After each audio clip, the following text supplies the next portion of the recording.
La guerra mosquito. Hoy vamos a descubrir cómo es la guerra asimétrica en el estrecho de Hormuz. Pero bueno, nos sirve para cualquier tipo de guerra naval.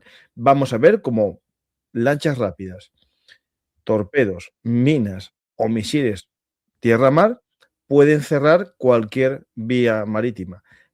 Ahora ya contamos con un experto que vais a descubrir en un segundito.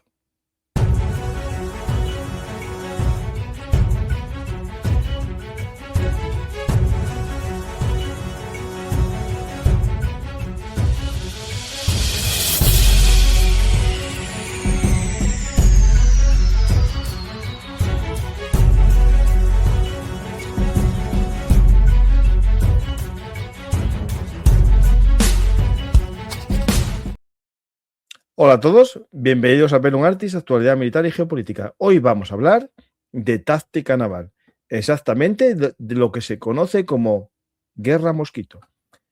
Alguien dirá, ¿y eso de qué va? Pues muy fácil, muchos mosquitos te pican poco a poco y te pueden hacer mucho daño. Algo parecido como nos va a explicar nuestro amigo Fede Superville. Hola Fede, ¿qué tal? Hola Francisco, muy buenas. Nada, encantado de estar aquí otra vez. Pues Fede, encantado, bienvenido de nuevo a tu casa. Vamos a hablar de un tema que tratamos ya hace tiempo, que es las tácticas navales, ¿no? Hicimos un programa sobre táctica naval basado en uno de tus libros, un ensayo porque tienes muchos libros que tratan el tema moderno, ¿no? De la actualidad marítima, naval, pero este es un ensayo para comprender y conocer cómo es la guerra en el mar, ¿no? Sí, efectivamente, táctica naval es un poco el chocolate para los muy chocolateros, ¿no? Es casi un manual de doctrina explicando un poco eso, cómo se hace la guerra en el mar en la actualidad, en el siglo XXI. Que es verdad que en las novelas pues puede trascender de alguna manera, pero está contada de otra forma, quizás más entretenida, pero no tan técnica, no tan detallada, no tan expositiva, ¿no? Y bueno, la verdad que ha tenido muy buena acogida. Es un libro que se está vendiendo muy bien y hace ya tiempo que salió y ahí se tratan pues todas las guerras, ¿no? Nosotros hablamos de tres guerras principales, que es antiaérea, antisuperficie, antisubmarina, la guerra electrónica que no tiene consideración de guerra principal, pero las baña un poco todas, y luego yo le dedico un capítulo entero a la seguridad marítima, que quizás tiene mucha relación con lo que vamos a hablar hoy. La seguridad marítima es un poco más esa parte casi policial, ¿no? Previa al combate, por decirlo así. Y luego la de proyección, ¿no? O lo que digamos las operaciones anfibias. Entonces, bueno, hoy creo que vamos a tocar casi todos los palos. Desde luego la antiaérea, la antisuperficie y la de seguridad marítima vamos a hablar un poquito. Pues hay táctica naval para el que quiera saber más. Y vamos a conocer un poco un tema muy abierto a lo que se me vaya ocurriendo a mí a preguntarte y lo que se te ocurra a ti a conocer. No hace mucho hicimos un programa sobre guerra electrónica, ¿no?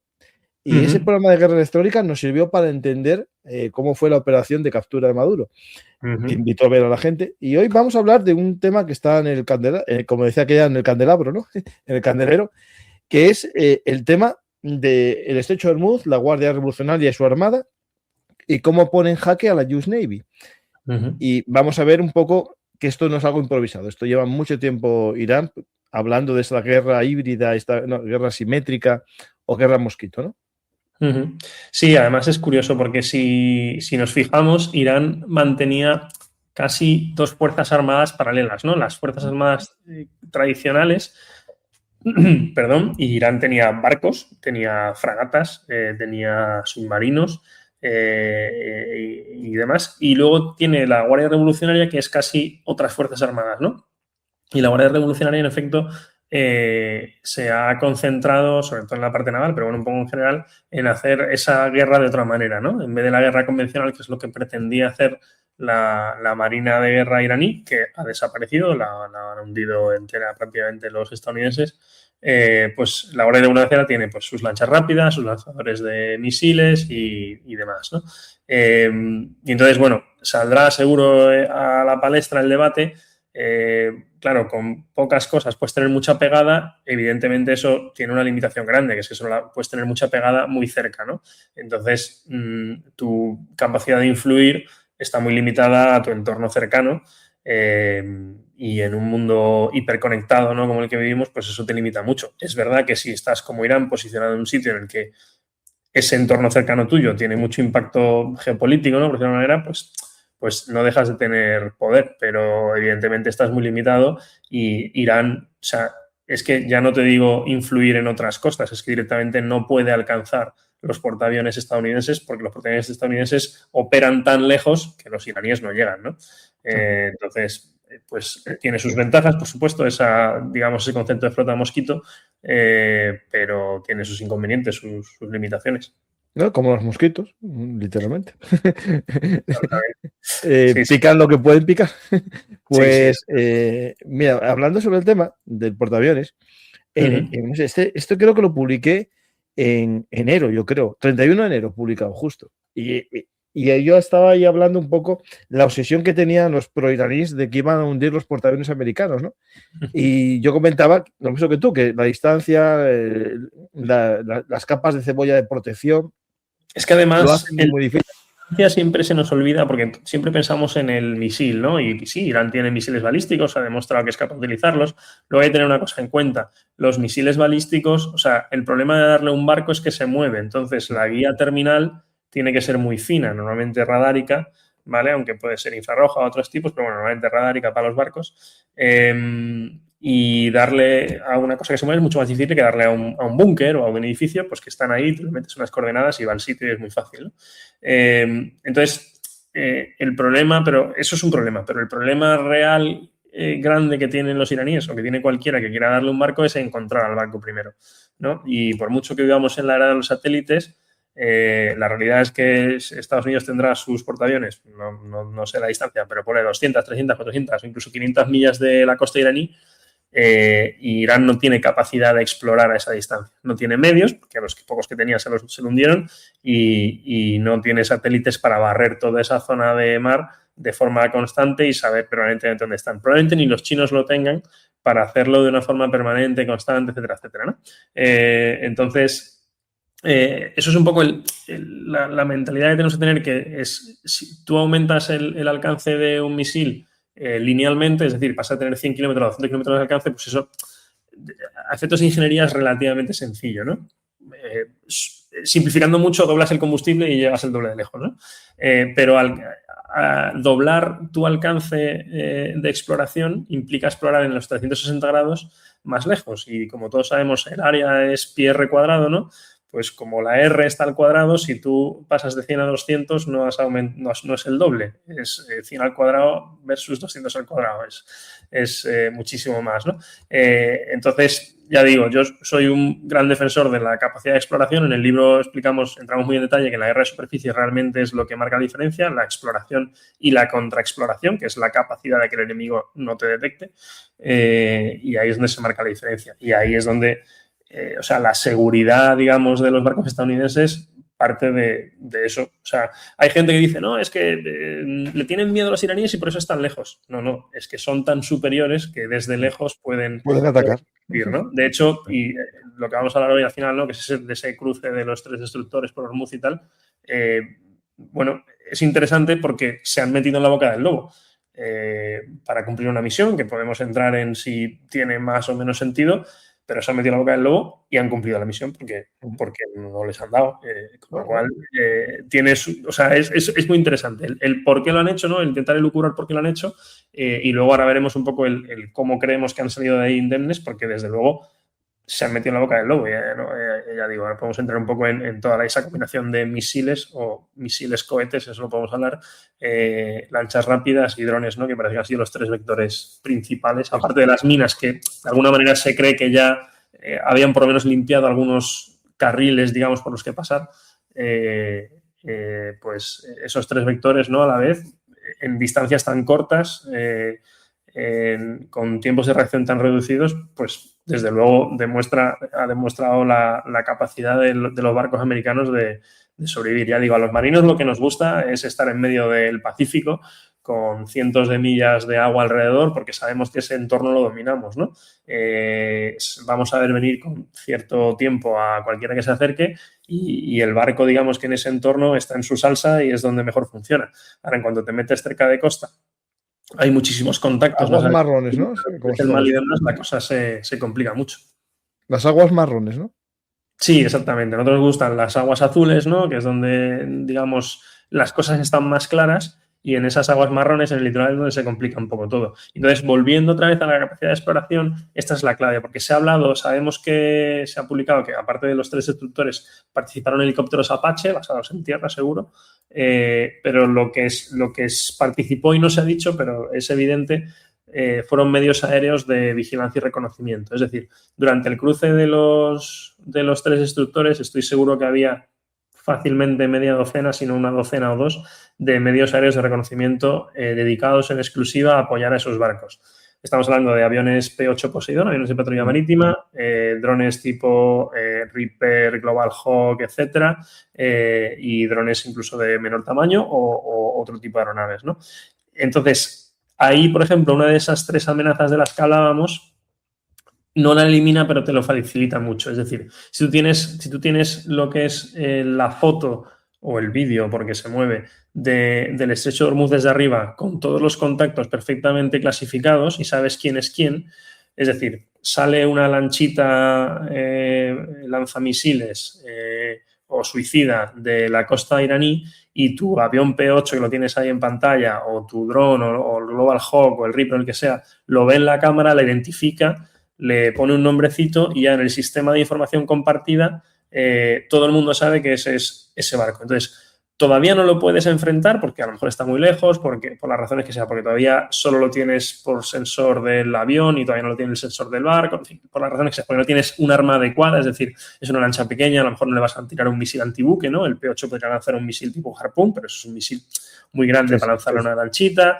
La lanchita no genera suficiente radar para lanzarle un misil antibuque, tienes que esperar a que llegue más cerca, para eso estaban los Apache, pero tú ya sabes quién es. Entonces, incluso si llega a acercarse al barco, ya el barco, la parte difícil, la parte fácil es disparar, ¿no? Que es podemos pensar, o sea, alguien que a lo mejor no está metido en el mundillo dice, bueno, lo difícil es pegarle el pepinazo. No. Una vez que está a distancia de ametralladora de 12,7, ¿vale?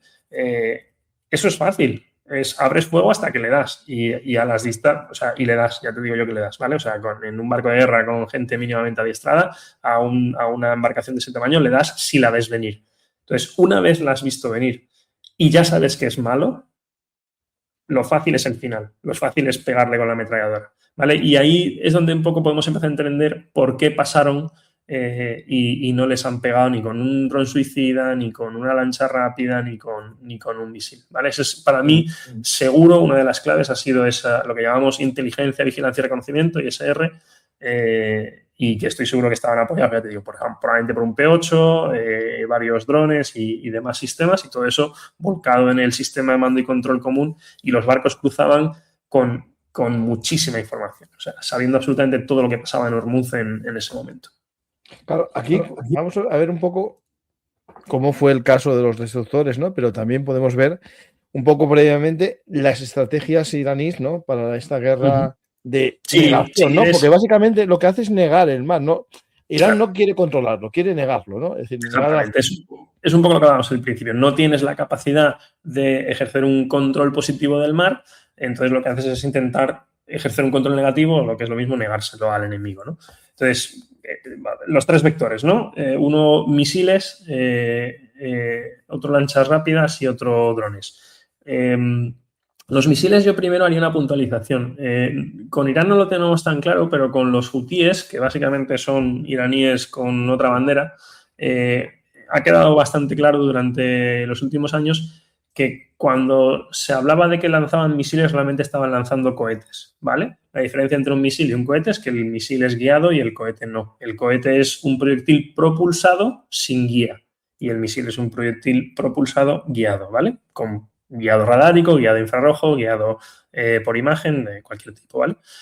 ¿Por qué digo que ha quedado bastante claro? Porque, primero, no le han dado a casi nadie y luego, o sea, por un poco los relatos se sabía, ¿no? O sea, básicamente ellos miraban los rumbos y velocidades de los mercantes que pasaban, en este caso por Bab el-Mandeb, por el otro estrecho, el estrecho de los hutíes, digamos, y le calculaban rumbo y velocidad y tiraban el cohete a la posición estimada del barco cuando fue a sacar el cohete, ¿no? ¿Podemos llegar a decir que son misiles porque estaban guiados a un punto geográfico? Bueno, en el ámbito naval eso no son misiles, eso es un cohete, porque no es guiado, ¿vale? Va a un punto fijo. Entonces, No sabemos hasta qué punto a los iraníes les está pasando lo mismo. Los iraníes sí tenían misiles, sí han tenido misiles antibuque, pero no sabemos cuántos les quedan. No sabemos de esa destrucción que ha hecho Estados Unidos bombardeando y demás, qué les ha quedado. A lo mejor gran parte de lo que les ha quedado son los menos capaces, son los que tienen sistemas de guiado malos o directamente no tienen sistemas de guiado. Con lo cual, ahí hay un factor. De todas formas, es un peligro. ¿Cómo se utiliza esto? Hay dos formas. Los lanzas desde tierra, ese lanzador que estamos viendo ahí en la pantalla. Normalmente se utilizan lanzadores móviles en camiones y demás para poder moverlos por la costa y que no te los destruyan. Y entonces estás limitado al alcance que tengas. Y estos son cohetes, más bien. Mira, estos que lanzan ahora. Sí, eso tiene pinta de ser cohetes, ¿vale? Es salva rápida. Esto sí es un misil, pero los otros son cohetes. Sí parece que es un misil. Lo que no sabemos es si de esos les quedan o no, ¿no? Entonces, ¿cuál es el concepto de empleo? Bueno, los tienes por la costa, los mueves, los colocas donde tú quieras y los lanzas. Lo que tienes que saber antes es dónde está el enemigo para lanzarlos. Esto en mar abierto es muy difícil, en un estrecho se facilita bastante, ¿vale? Hormuz creo que tiene unos 33 kilómetros de ancho en su zona más corta y podemos asumir que Irán no lo tiene tan controlado como Estados Unidos con sus medios ISR, con sus medios de vigilancia, pero es capaz de controlarlo en buena medida, ¿vale? Tanto con cámaras que tenga en costa como con pequeñas embarcaciones que no siendo militares les pasen información, ¿vale? Simplemente una pequeña lanchita de pescadores que esté ahí en medio y les llame y les diga, oye, por aquí está pasando un barco de guerra americano, va hacia el norte a tal velocidad más o menos. Como con cierta capacidad que puede que tengan, no lo sabemos, de vigilancia y reconocimiento aérea con algún tipo de dron o de aeronave. Esto es más difícil porque parece bastante claro que Estados Unidos tiene dominado el espacio aéreo sobre el estrecho, pero bueno, es una posibilidad también, ¿no? Entonces, lo primero es detectarlos y a partir de ahí lanzar los misiles. Ahí entra la parte defensiva, si que la vemos luego, ¿vale? Que es la parte de defensa antimisil de los barcos, pero bueno, es un poco el misil, ¿no? Luego está la lancha, que ya hemos hablado un poco, ¿no? La lancha puede ser o una plataforma para lanzar cosas, generalmente misiles o cohetes, porque con una ametralladora a un barco de 9.000 toneladas le vas a hacer poca cosa, pero bueno. O una lancha suicida, ¿vale? Simplemente una lancha cargada de explosivos, puede ser teledirigida o puede ser con gente que esté dispuesta a inmolarse. Y su objetivo al final es acercarse muchísimo, ¿vale? Ahí estamos viendo una que efectivamente tiene lanzadores de misiles, ¿vale? Si lo veis, ahí está lanzando uno. O las suicidas, porque su objetivo es colisionar físicamente con el barco y que reviente. Se habla de 3.000 a 5.000 lanchas. Entiendo que no todas serán de misiles, muchos serán incluso con poco más que una ametralladora. Pero claro, lo difícil es que tienes que destruir a muchas de estas. E incluso, claro. Fede, cuando hablamos de conocimiento, ¿no? de verlas, hay satélites civiles que muestran grupos de 60 y 70 lanchas estos días dando vueltas por ahí. Si lo vemos nosotros con efectos un poco, con un retraso, ¿no? Un delay de a lo mejor de 24 horas, los americanos lo están viendo en tiempo real y cuando ven una acumulación de lanchas no la destruyen porque no quieren. Si no les mandan ahí una formación de Apaches o a 10, yo creo que el papel de la 10 en esta guerra también es importante en el mar. Sí, puede serlo. Aunque pueda haber otros medios que sean capaces de hacer esa misión. Por ejemplo, hace unos días escuchábamos que utilizaron un F-18 para darle al timón de un barco mercante con su ametralladora, digamos, con su cañón del morro. Bueno, funciona, pero quizás no es el medio idóneo, ¿no? La premisa de partida para mí, desde luego, es que Estados Unidos ve absolutamente todo lo que pasa en el estrecho de Hormuz. Entonces, ¿por qué no destruye todas estas lanchas? Bueno, primero está la parte de identificación, que yo creo que más o menos la tendrán salvada, es decir, son capaces de identificar efectivamente que son lanchas de la Guardia Revolucionaria y demás. Y luego está el tener suficientes efectores, ¿no? Que es una palabreja así muy fea, para acometerlo. Que ya te digo, pues no te merece la pena lanzar grandes misiles a lo mejor para una lanchita, entonces necesitas utilizar otros sistemas como puede ser los Apache, los F-18, ese tipo de sistemas. Y luego hay otro factor que es el político-diplomático, que se supone que desde, a ver que lo digo yo bien, desde el 8 de abril están en un alto el fuego, ¿no? Entonces, bueno, da la sensación de que llevan un mes midiendo un poco las interacciones. No quiere decir que se estén cubriendo alto el fuego a rajatabla, porque no es así, es evidente que no es así. Pero bueno, sí que parece que están a cierto punto midiendo las interacciones. Entonces, ya digo, la superioridad en la información, no tengo ninguna duda de que la está, que es del estadounidense. Pero luego los iraníes se aprovechan de las cortas distancias, de la saturación y demás para intentar llegar a hacer algo. Así hemos visto que no han sido capaces, ¿no? Entonces, hemos hablado de los misiles, las lanchas, ya digo, objetivo puede ser o lanzar ellos sus pequeños misiles o colisionar con los barcos, ¿vale? Colisionar con los barcos es muy difícil por lo que hablábamos antes. Si las ven venir desde lejos, a priori el barco es capaz de generar una cortina de fuego que se proteja y debería ser capaz de destruirlas a tiempo, aparte de que sabemos que cuentan con el apoyo de esos helicópteros, tanto los helicópteros embarcados, que tienen cierta capacidad en este sentido, los Seahawks suelen llevar una ametralladora de 12,7 también, como los Apache que parece que los apoyaron, o en el caso necesario incluso unos F-18 en lo que llamamos APCMO, que es Air Power Contribution to para operaciones navales, ¿no? O sea, digamos, aviones apoyando operaciones navales. Entonces, esos son las lanchas y luego el tercer vector, que son los drones, ¿no? Los drones, puede haber un poco de los dos palos. Puede haber drones que sean solo de vigilancia, puede haber drones que sean lanzadores de cosas, en principio, pues, cohetes, misiles y demás, y puede haber drones suicidas que, digamos, ahí es donde un poco la frontera entre lo que es un misil, lo que es un dron suicida y lo que es una munición merodeadora, pues es un poco etérea, ¿no? Porque al final, más o menos, o sea, hacen cosas parecidas, ¿no? El misil... No, sí, pues, yo estuve investigando... al blanco, pero entre el dron y la munición merodeadora, el dron suicida... El precio, yo creo que es el precio. En origen creo que la munición merodeadora tenía una mayor tiempo de dando vueltas buscando un objetivo. Sí. Y el kamikaze lo mandabas directamente a... Pero ahora ya no, porque el aumento de las baterías y todo esto ya... Claro, efectivamente. O sea, al final la frontera es muy etérea, el concepto es el mismo. Tienes una cosa que eres capaz de lanzar al aire y en vez de que, como el misil tenga que ir dentro de su blanco, pues que sea capaz de estar al menos un tiempo, incluso observar, sacar información y ya cuando la tenga, irse a por el blanco, ¿no?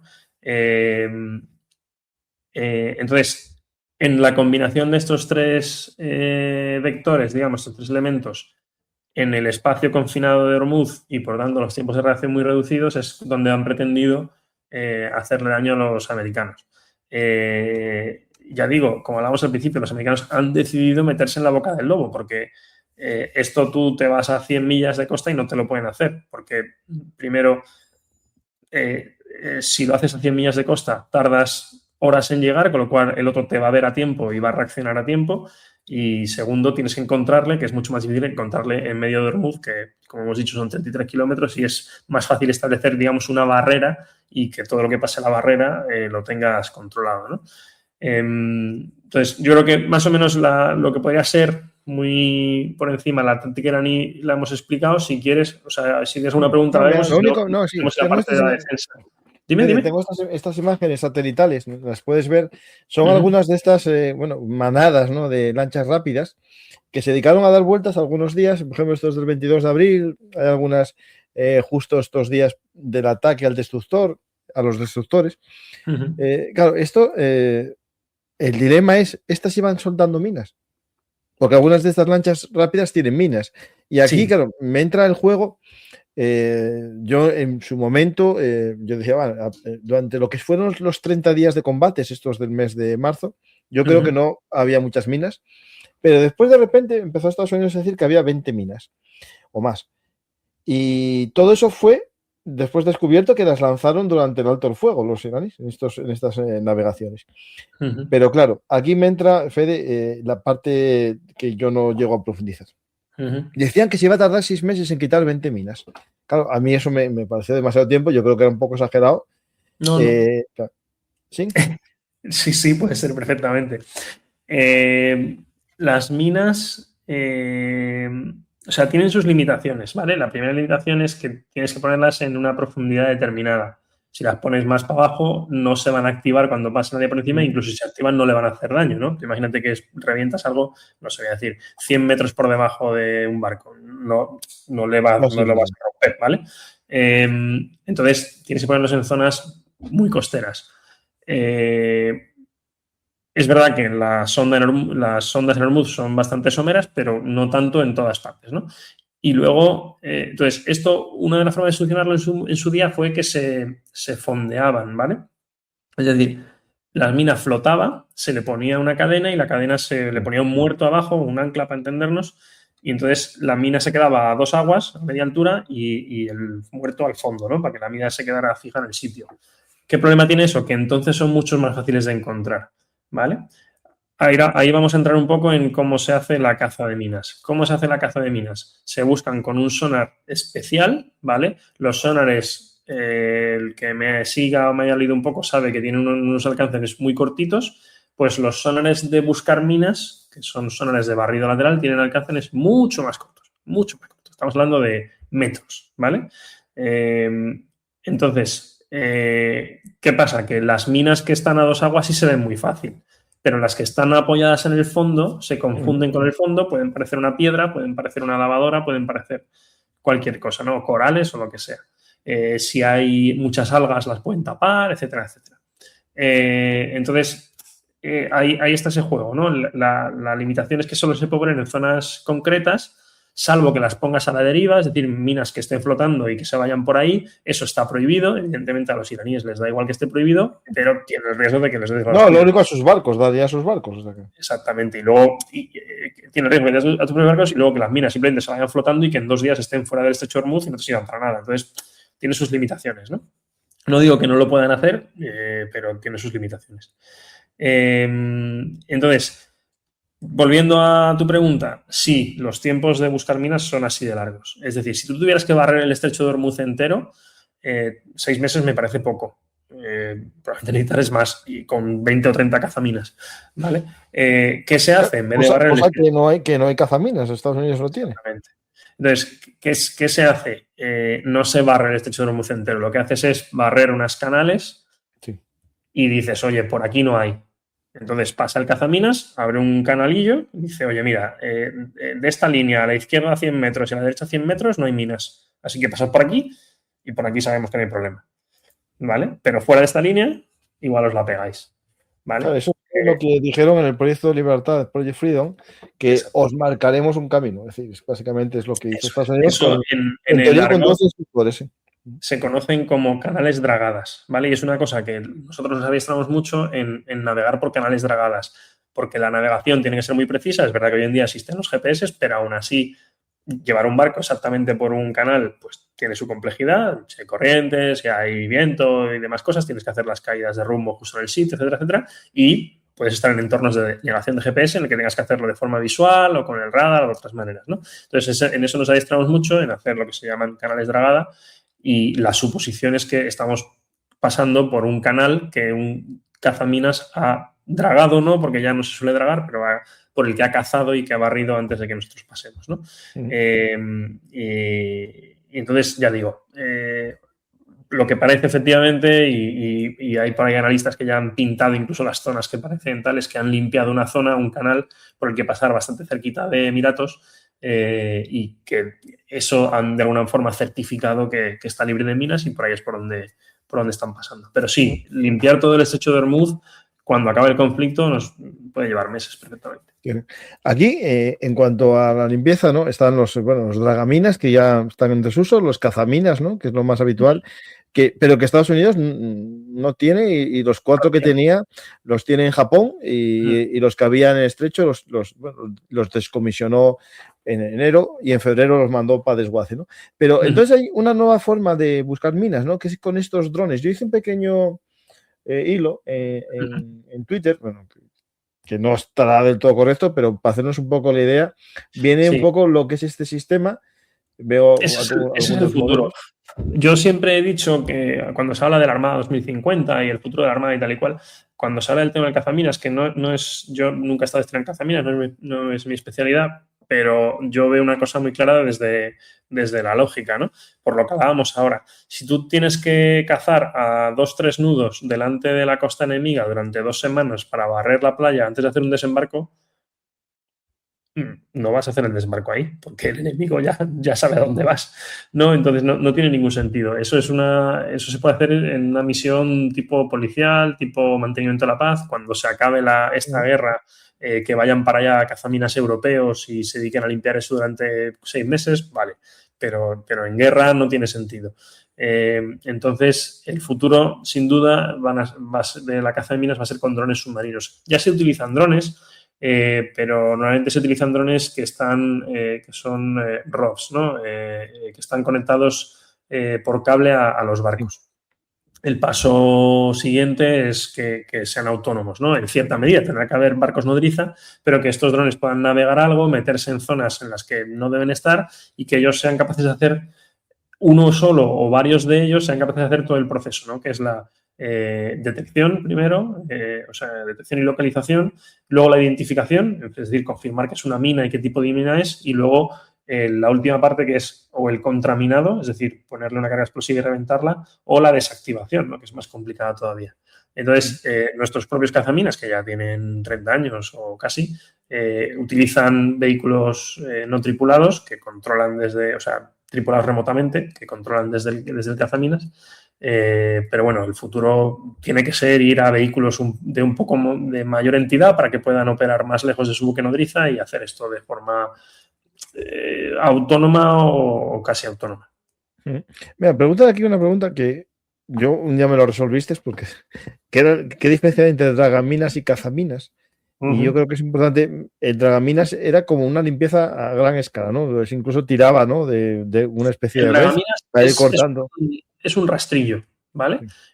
Los dragaminas lo que hacían era remolcar por la popa una draga y esta draga lo que hacía en origen era cortar esos orinques, esos cables de los que os he hablado antes, que las minas de orinque, las minas que estaban fondeadas, los cortaban, llevaban eso por la popa, además tenían que unirse normalmente varios cazaminas, remolcaban por la popa esa draga, ese aparejo, y ese aparejo tenía pues o unos explosivos o unas cizallas, digamos, para cortar los orinques, entonces las minas salían a la superficie y en superficie se le pegaban 4 tiros y las reventabas.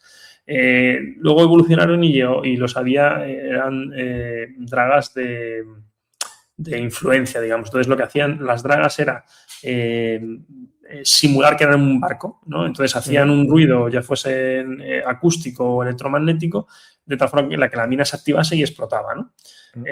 Pero bueno, esto con el tiempo se fue viendo que no era muy efectivo, no era todo lo fiable que debía ser y se evolucionó hacia los cazaminas, que hacen perdón, un poco lo que hemos contado antes, ¿no? Que es localizar, detectar y localizar, identificar y luego ya o contraminan o desactivan, ¿no? Es un trabajo mucho más fino, más lento, pero bueno, te da más seguridad que por donde pasa el cazaminas a priori no hay nada.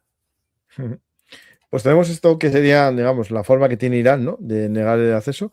Y bueno, tuvimos la noticia esa de los 3 destructores que pasaron el estrecho de Hormuz y previamente, justo el día que se declaró casi el comienzo del Project Freedom, que al día siguiente se paralizó, pero ese día también habían pasado otros 2 barcos supuestamente probando o abriendo el estrecho, ¿no?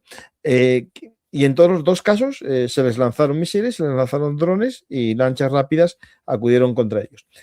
Un poco explicar cómo sería el sistema defensivo de estos barcos. Vale, pues lo podemos dividir en 2 partes claras por entornos, ¿no? Una es la aérea y otra es la de superficie. La de superficie más o menos la hemos hablado. La primera parte es detectar, ¿vale? Y cuanto más lejos mejor y cuanto más claro lo tengas mejor. Y ya una vez a medida que se van acercando, tienes que elegir el sistema con el que lo vas a enfrentar. Si tienes el apoyo de aeronaves, por ejemplo, tu propio helicóptero o helicóptero que te apoye desde tierra o aviones de la fija que te apoyen, pues si lo puedes enfrentar más lejos porque tienes claro que es el enemigo, pues lo enfrentas lo más lejos posible del barco y así te ahorras ese peligro, ¿no? Que se van comiendo esas capas y se acercan mucho al barco, pues al final la última defensa del barco son marineros con ametralladoras apostados todo alrededor del barco que hacen fuego sobre estas lanchas, ¿vale? Es verdad que en estos en concreto no lo sé, pero creo que sí, suelen tener ya, esto es una ametralladora, ¿vale? Ahí hay una discusión, hay gente que me dice que esto es un cañón y yo digo que es una ametralladora para un marino. Cañones de 76 milímetros para arriba, ¿vale? Esto es un juguete. Pero bueno, eso debe ser una 20 milímetros, me da la sensación. Si no, será de 25, ¿vale? Y estas ya las hay operadas remotamente, ¿vale? En este caso, la que estamos viendo, hay un marinero ahí que es el que la mueve físicamente y apunta a ojo, pero ya las hay operadas remotamente y que guían los disparos por cámara y láser, ¿vale? Entonces, las hay incluso que están integradas en el sistema de combate, por ejemplo, en nuestros BAM, en nuestros patrulleros de altura más modernos, el sistema de combate del barco puede detectar un blanco con el radar, por ejemplo, y pasárselo a este sistema de armas. Y este sistema de armas ya lo sigue en visual y con el láser obtiene una distancia, que también la puedo tener con el radar, y sobre eso hace fuego. Entonces es un fuego súper preciso y vamos, esas armas son una maravilla. Entonces las hay de este sistema, digamos, más automatizado o las hay puramente manuales como las que estábamos viendo ahí en la pantalla. Entonces ya digo, aquí el peligro está en la saturación, en que te vengan, eso, lo que decías tú antes, 50, y la saturación se combate enfrentándolas cuanto antes, ¿no? Cuanto más lejos, pues... porque vas eliminándolas, ¿no? Claro. Más tiempo tienes para reaccionar, ¿no? Y luego, sobre todo, el apoyo de un helicóptero en estos escenarios es espectacular, porque el helicóptero, por velocidad, por alcance, por horizonte, por agilidad, te da muchísima ventaja, ¿no? El helicóptero es capaz de ponerse encima, darle a una, en 2 momentos darle a otra, tal, y el barco, pues evidentemente, va por su camino y tiene que esperar a que se... Tiene que esperar a que se le acerquen, ¿no? En ese sentido, el barco está aquí en un papel súper defensivo, mientras que el helicóptero tiene ventaja de velocidad, mientras que el barco tiene desventaja con las lanchas, el helicóptero puede ser un poco más agresivo, ¿no? Lo mismo si hubiera pues, los A-10 o los F-18, cualquier otro tipo de aeronave. Entonces, digamos, te duermo, Fede, porque en tu hilo tienes aquí una cosa interesante, que es esta imagen, ¿no? De visión térmica para ver si había personas dentro o no. Esto, claro, en el papel que estamos hablando de Hormuz a día de hoy, no importa mucho al comandante de un barco estadounidense. Bueno, habría que ver con qué reglas de enfrentamiento están jugando, ¿eh? Porque pensad que a Estados Unidos el relato sí le importa. Hay un alto el fuego, sí. Claro, y a Estados Unidos le importa mucho el relato. Estados Unidos no se puede permitir que salgan imágenes de unos pescadores que de verdad son pescadores que se los ha frito un Apache.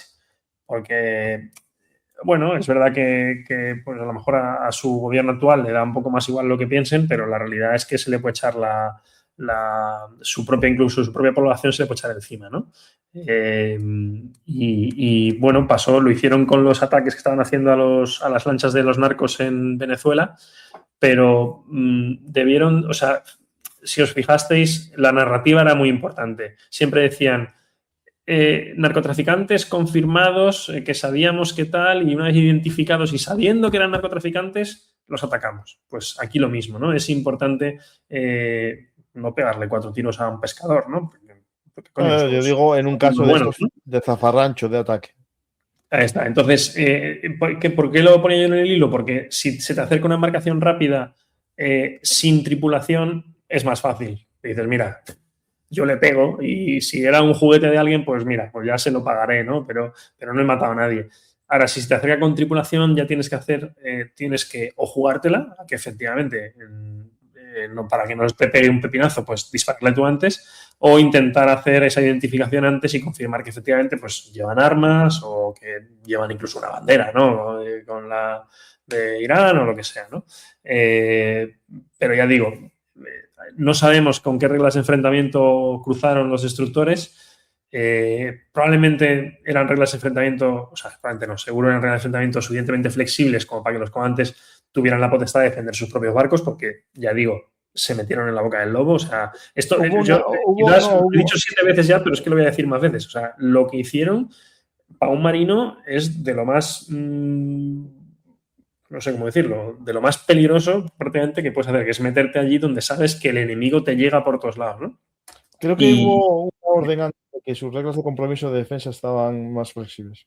Porque lo Sí. publiqué yo. Unos días. O sea, puede que estén jugando con unas, pero para ese cruce estoy seguro que les dieron otras para poder defenderse, ¿no? Es verdad que la defensa propia siempre está a criterio del comandante, pero claro, si actúas en defensa propia y te equivocas, porque la regla de enfrentamiento no te lo permitían y luego resulta que era un pescador, pues lo vas a pagar con tu carrera y a lo mejor incluso con la cárcel. Pues claro, tenemos la parte de las lanchas rápidas, ¿no? Y cuando hablabas del último momento, ¿no? Ahí, en la guerra de Ucrania, lo vimos como los rusos defienden de las lanchas rápidas dronetizadas, ¿no? Es decir, autónomas, que utiliza Ucrania con ametralladoras tipo MG, o sea, ametralladoras ligeras en ese último momento, ¿no? Aquí, claro, todos los soldados, todos los marinos tienen que salir a defender su posición, ¿no? Es decir, más o menos los que hay ya... Bueno, no todos. No todos. Bueno, eso los que tienen el puesto de defensa, claro. Lo que nosotros llamamos el plan de combate, que es la distribución del personal en cada situación, ¿vale? El barco tiene, además es un trabajo de chinos, que normalmente se encarga el segundo comandante, que es el jefe de personal, y distribuye a todo el personal en cada una de las situaciones. Es decir, cuando estamos a guardias, en el puente, en la guardia 1 va Pepito, en la guardia 2 va Futanito, en la guardia 3 va el Toanito, en el otro puesto del puente va este, y así en todas las guardias. Y ahora, cuando a guardias tenemos que dar el helicóptero, van a dar el helicóptero este y este. Y luego en zafarrancho combate. Es decir, cuando estamos en zafarrancho combate, estos son los puestos de todo el mundo. Bueno, pues en esa situación se establece una condición, digamos, en la que, dependiendo del barco, por un número determinado de gente, se sitúa en exteriores, como ese que estábamos viendo en la foto, con la ametralladora y ocupa esos puestos, ¿no? Al final lo que buscas es cubrir todos tus sectores, ¿no? O sea, tener protección en los 360 grados. Y para eso, pues lo habitual es tener a lo mejor pues, un par de puestos en la zona de proa, 2 o 4 puestos en las zonas altas y otros 2 puestos en las zonas traseras. Por ejemplo, ¿no? Pueden ser 3 y 3, en fin. Pero bueno, para que tengamos una referencia, eso, cubrir todos los sectores y entonces se hace con eso, con ametralladoras normalmente de calibre 12,7, si acaso 7,62, algunas más grandes hasta 20-25 milímetros. Y ya te digo, pues se intentan solapar esos sectores para que esté todo cubierto, ¿no? Y bueno, sabiendo que las de mayor calibre suelen tener mayor alcance y demás. Y luego esa gestión, o sea, el gestionar todas esas armas para que cada una tenga un blanco, no se solapen unas con otras y demás igual, pues es súper interesante. Eso lo ejercitamos mucho. Esa gestión la suele llevar un oficial, normalmente un oficial joven. Y es muy, o sea, cuando se hacen los ejercicios es muy tensa, es una de las situaciones más tensas y más entretenidas, pero que en el momento te pone muy a piñón intentar coordinar todos esos medios, ¿no? Porque además no es como cuando te sientas en el CICE, en la consola, ¿no? En el ordenador, digamos, del Centro de Información y Combate, que lo tienes todo en tu pantalla, sino que tú estás, pues a lo mejor en el puente y tienes que con tus ojos intentar verlo todo, pero claro, si te saturan, como pasa en estos casos, es imposible verlo todo a la vez, el barco se mueve, el enemigo se mueve también, las armas te habla un montón de gente a la vez, es súper estresante, pero si te has ejercitado, luego esos equipos funcionan súper bien y es muy bonito de verlos funcionar cuando están engranados esos equipos. Yo te cuento un secreto. En unas visitas que hice a un buque, yo soy un poco cotilla, ¿no? Y estaba también con José María.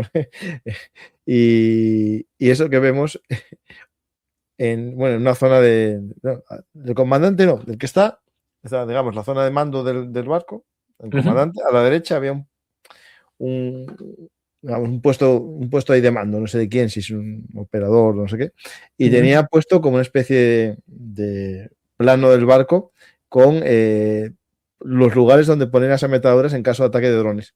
Claro, sí. Ponía ataque de drones. Es un poco lo que estaba contando. Realmente los lugares son más o menos los mismos, ya sea de drones, de lanchas, de lo que sea, ¿no? Porque al final esas armas, si no están fijas, que las más grandes lo están, las de 20 milímetros lo están, pero las de 12,7 y demás suelen tener unas basadas en las que apoyarlas, ¿no? Aunque tú puedas llevarte la máquina de un lado a otro, digamos que tienes que trincarla en algún sitio cuando vas a abrir fuego, ¿no? Las de 7,62 a lo mejor no, pero las de 12,7 realmente sí, ¿no? Una Browning, pesa bastante y hay que apoyarla en algún lado para dispararla, ¿no? Y no te vale el trípode, digamos, de tierra porque eso queda muy en el suelo, ¿no? incluso si lo pusieras en alto, pues podría tambalearse, porque el barco se mueve. Entonces tienen sus sitios, ¿no? Entonces, aunque las puedas mover y eso tenga cierta flexibilidad, más o menos está preconfigurado, ¿no? Pero bueno, al final, yo le digo, es cubrir los 360 grados y tener un poco de solapar sectores para tener siempre, pues, a ser posible, un par de armas para cada sector, para, digamos, que cualquier amenaza tenga al menos dos armas que la estén cubriendo, ¿no? Y tener variedad de calibres y tal, y un poquito de eso. Claro, esto estamos hablando ya que estén ya a la vista. Es decir, estamos hablando de distancias muy cortas. Lo cortas, lógico es que a lo mejor. Claro.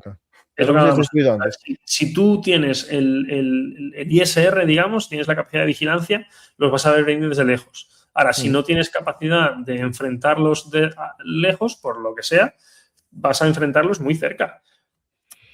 Eso genera tensión, pero tenemos que ser conscientes, y se ha demostrado porque han salido indemnes, que la capacidad de fuego de un destructor con armas de pequeño calibre, sí, con misiles y tal, por supuesto, pero con armas de pequeño calibre también es impresionante. Entonces, ¿lo pueden llegar a saturar? Sí, hombre, sí.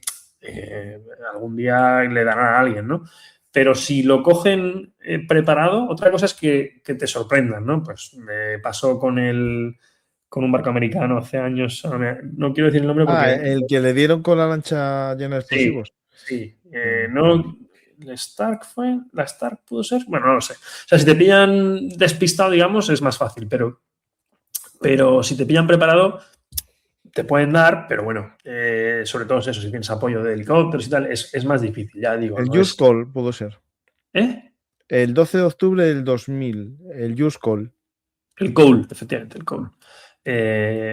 Entonces, ya digo, si te pillan preparado, no digo que sea imposible, ni mucho menos, pero si estás alertado y estás bien adiestrado, o sea, has hecho los ejercicios bien y tal, bueno, debes de salir bien parado, ¿vale? Ahí está, el Cole le dieron un buen pepinazo. Claro, es una zona, digamos, bueno, tranquila. Claro. Esto que estáis viendo en el mapa son restos en el Safirs de fuegos en el agua, justo el día ese del ataque a los 3 destructores. Por lo tanto, la gente inteligentemente o simplemente cree que son las lanchas rápidas en llamas flotando en el mar. Las que se hundieron, ¿no? Deben ser las que estuvieron ahí. Claro, el tema que estábamos viendo aquí en el estrecho de Hormuz, que hay movimientos de lanchas rápidas muchos días y se ven en los satélites. Pero claro, esta vez los 3 destructores que sabían que estaban llamando la atención vieron acercarse a las lanchas, que otros días andarían a lo mejor por ahí y no se les hubiese disparado, pero como están cerca de los destructores, se empieza a aplicar todo. Pero también, claro, empezaron a lanzarles misiles y drones. Y ahí empieza a cambiar de... Ahí entramos en la otra mitad, ¿no? En el otro entorno, ¿no? Que es el aéreo. Entonces, en la parte aérea ya sí que no... O sea, aquí ya el helicóptero no te sirve prácticamente, ¿vale? Es verdad que contra drones se han utilizado un poco, pero bueno, es más difícil. Y aquí siempre sí que estás siempre a la defensiva, ¿vale? Porque la ventaja de velocidad siempre va a ser para el misil, incluso para el dron. Entonces, que en la defensa antimisil, ¿cómo se hace? Se hace por capas también, ¿vale? Un poco con la similitud que hemos hecho antes con la de superficie. Aquí el problema que tienes es que la capa externa se te queda muy, muy corta porque es que estás ahí al lado. Lo normal, los iraníes no lo van a lanzar desde su capital, lo van a lanzar desde el lado de la costa. Entonces, los tiempos de reacción, sobre todo para detectar, son muy cortitos, ¿no? Y luego tienes la parte, digamos, de saturación, es decir, no puedes enfrentarlo todo con tus misiles buenos porque te quedas sin ellos.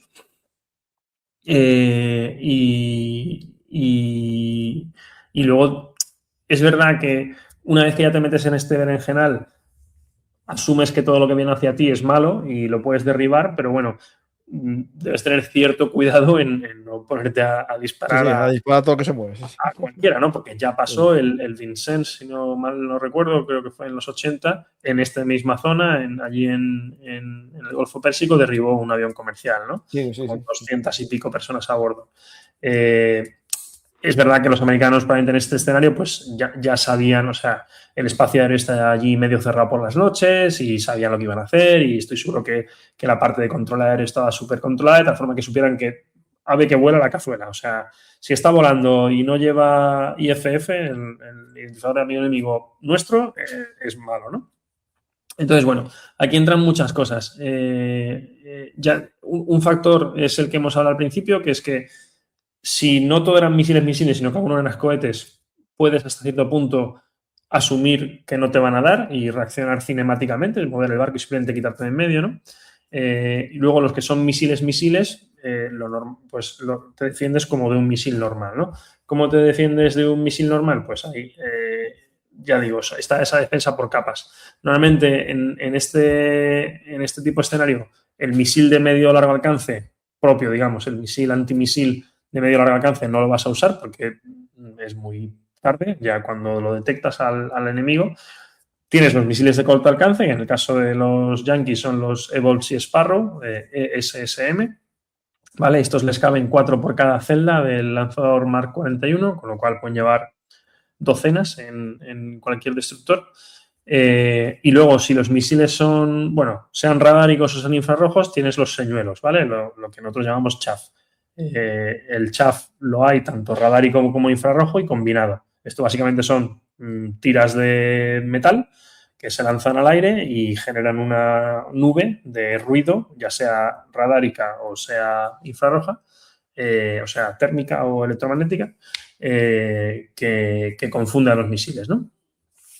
Y luego tienes la parte artillera, digamos, ¿no? Tanto tu artillería principal, en el caso de los destructores, llevan cañones de 5 pulgadas que son un poco lentos para la guerra antiaérea, ¿vale? Los puedes usar. Es verdad que tiene la ventaja de que al ser un gran calibre, digamos, el cono de la explosión es muy grande, entonces no tienes que darle. Con que pase cerca el disparo puede que lo derribes.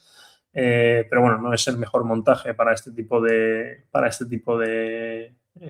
defensas. Son montajes más pensados para hacer fuego de superficie o para disparar contra tierra.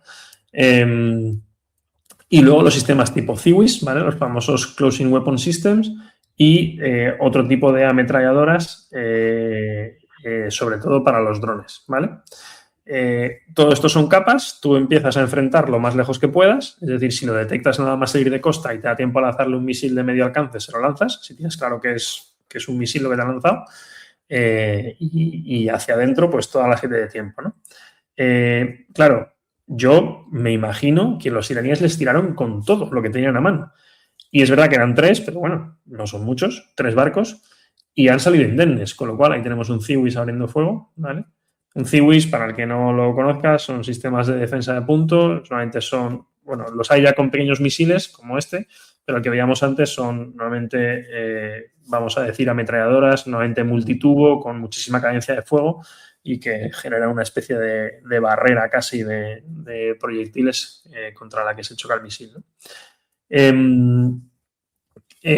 ¿Por dónde iba? Entonces, eso, se empiezan a enfrentar cuanto más lejos, mejor. Claro, aquí ya lo que entra es el seleccionar el mejor arma para cada blanco, ¿vale? ¿Por qué? Porque tienes los drones por otro lado.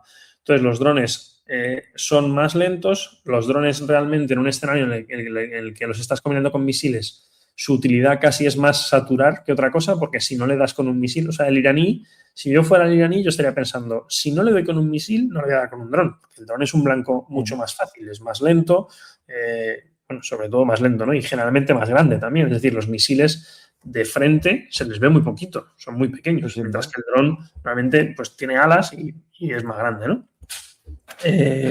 Esto no tiene por qué ser siempre así, pero bueno, un poco para entendernos. Entonces, si lo haces bien, si te da tiempo y eres capaz de gestionarlo, lo que debes hacer es dedicar tus armas más buenas a las amenazas más peligrosas y tus armas menos buenas a las amenazas menos peligrosas, ¿vale? Es decir, si tienes que lanzar tus propios misiles, usarlos contra los misiles del otro y dejar la parte de artillería para los drones, ¿vale? Y luego el chaff, la parte de guerra electrónica, solo funciona normalmente contra misiles, salvo que seas capaz de perturbar la guía de los drones, ¿vale? Si sabes la frecuencia en la que trabajan los drones y eres capaz de meterle ruido electromagnético en esa frecuencia, ¿vale? Con unos sistemas que tienen los barcos, que son básicamente eso, generadores de ruido electromagnético, perturbadores, pues podrías quitarte de en medio los drones con guerra electrónica, ¿vale? La ventaja que tiene esto es que la munición es infinita, es decir, mientras que tengas corriente eléctrica vas a poder tirar chorros de energía electromagnética y que no tienes ni que pensártelo, porque si no es un dron, le pegas para allá bueno, pues no le pasa nada, ¿no? Mientras que si tiras un misil, pues siempre puedes tener la duda, aunque ya digo que en este escenario yo creo que no era el caso, de que le estés tirando un avión comercial o a otra cosa, ¿no? Incluso a un helicóptero propio, ¿no? Imagínate, aunque están todos metidos en la red, pero bueno, siempre hay fallos, ¿no? Y pasó con los derribos estos que hubo al principio, ¿no? Que derribaron de los cubaitíes. Los emiratíes derribaron a 3 americanos, Cubaitíes. Sí. Eso es. Que decían, ahora dicen que entró un F-5 iraní y estaba muy nervioso porque no sabían quién era quién. Eso es la famosa niebla de la guerra, de tanto se habla y que la gente luego, cuando hace análisis desde casa, lo hace todo como muy limpio y no somos conscientes del ruido y de la absoluta incertidumbre que hay en estas situaciones de combate. O sea, es que por mucho sistema informático que tengas, nunca vas a tener toda la información, nunca vas a tenerlo todo claro y nunca vas a estar seguro de lo que pasa, ¿no?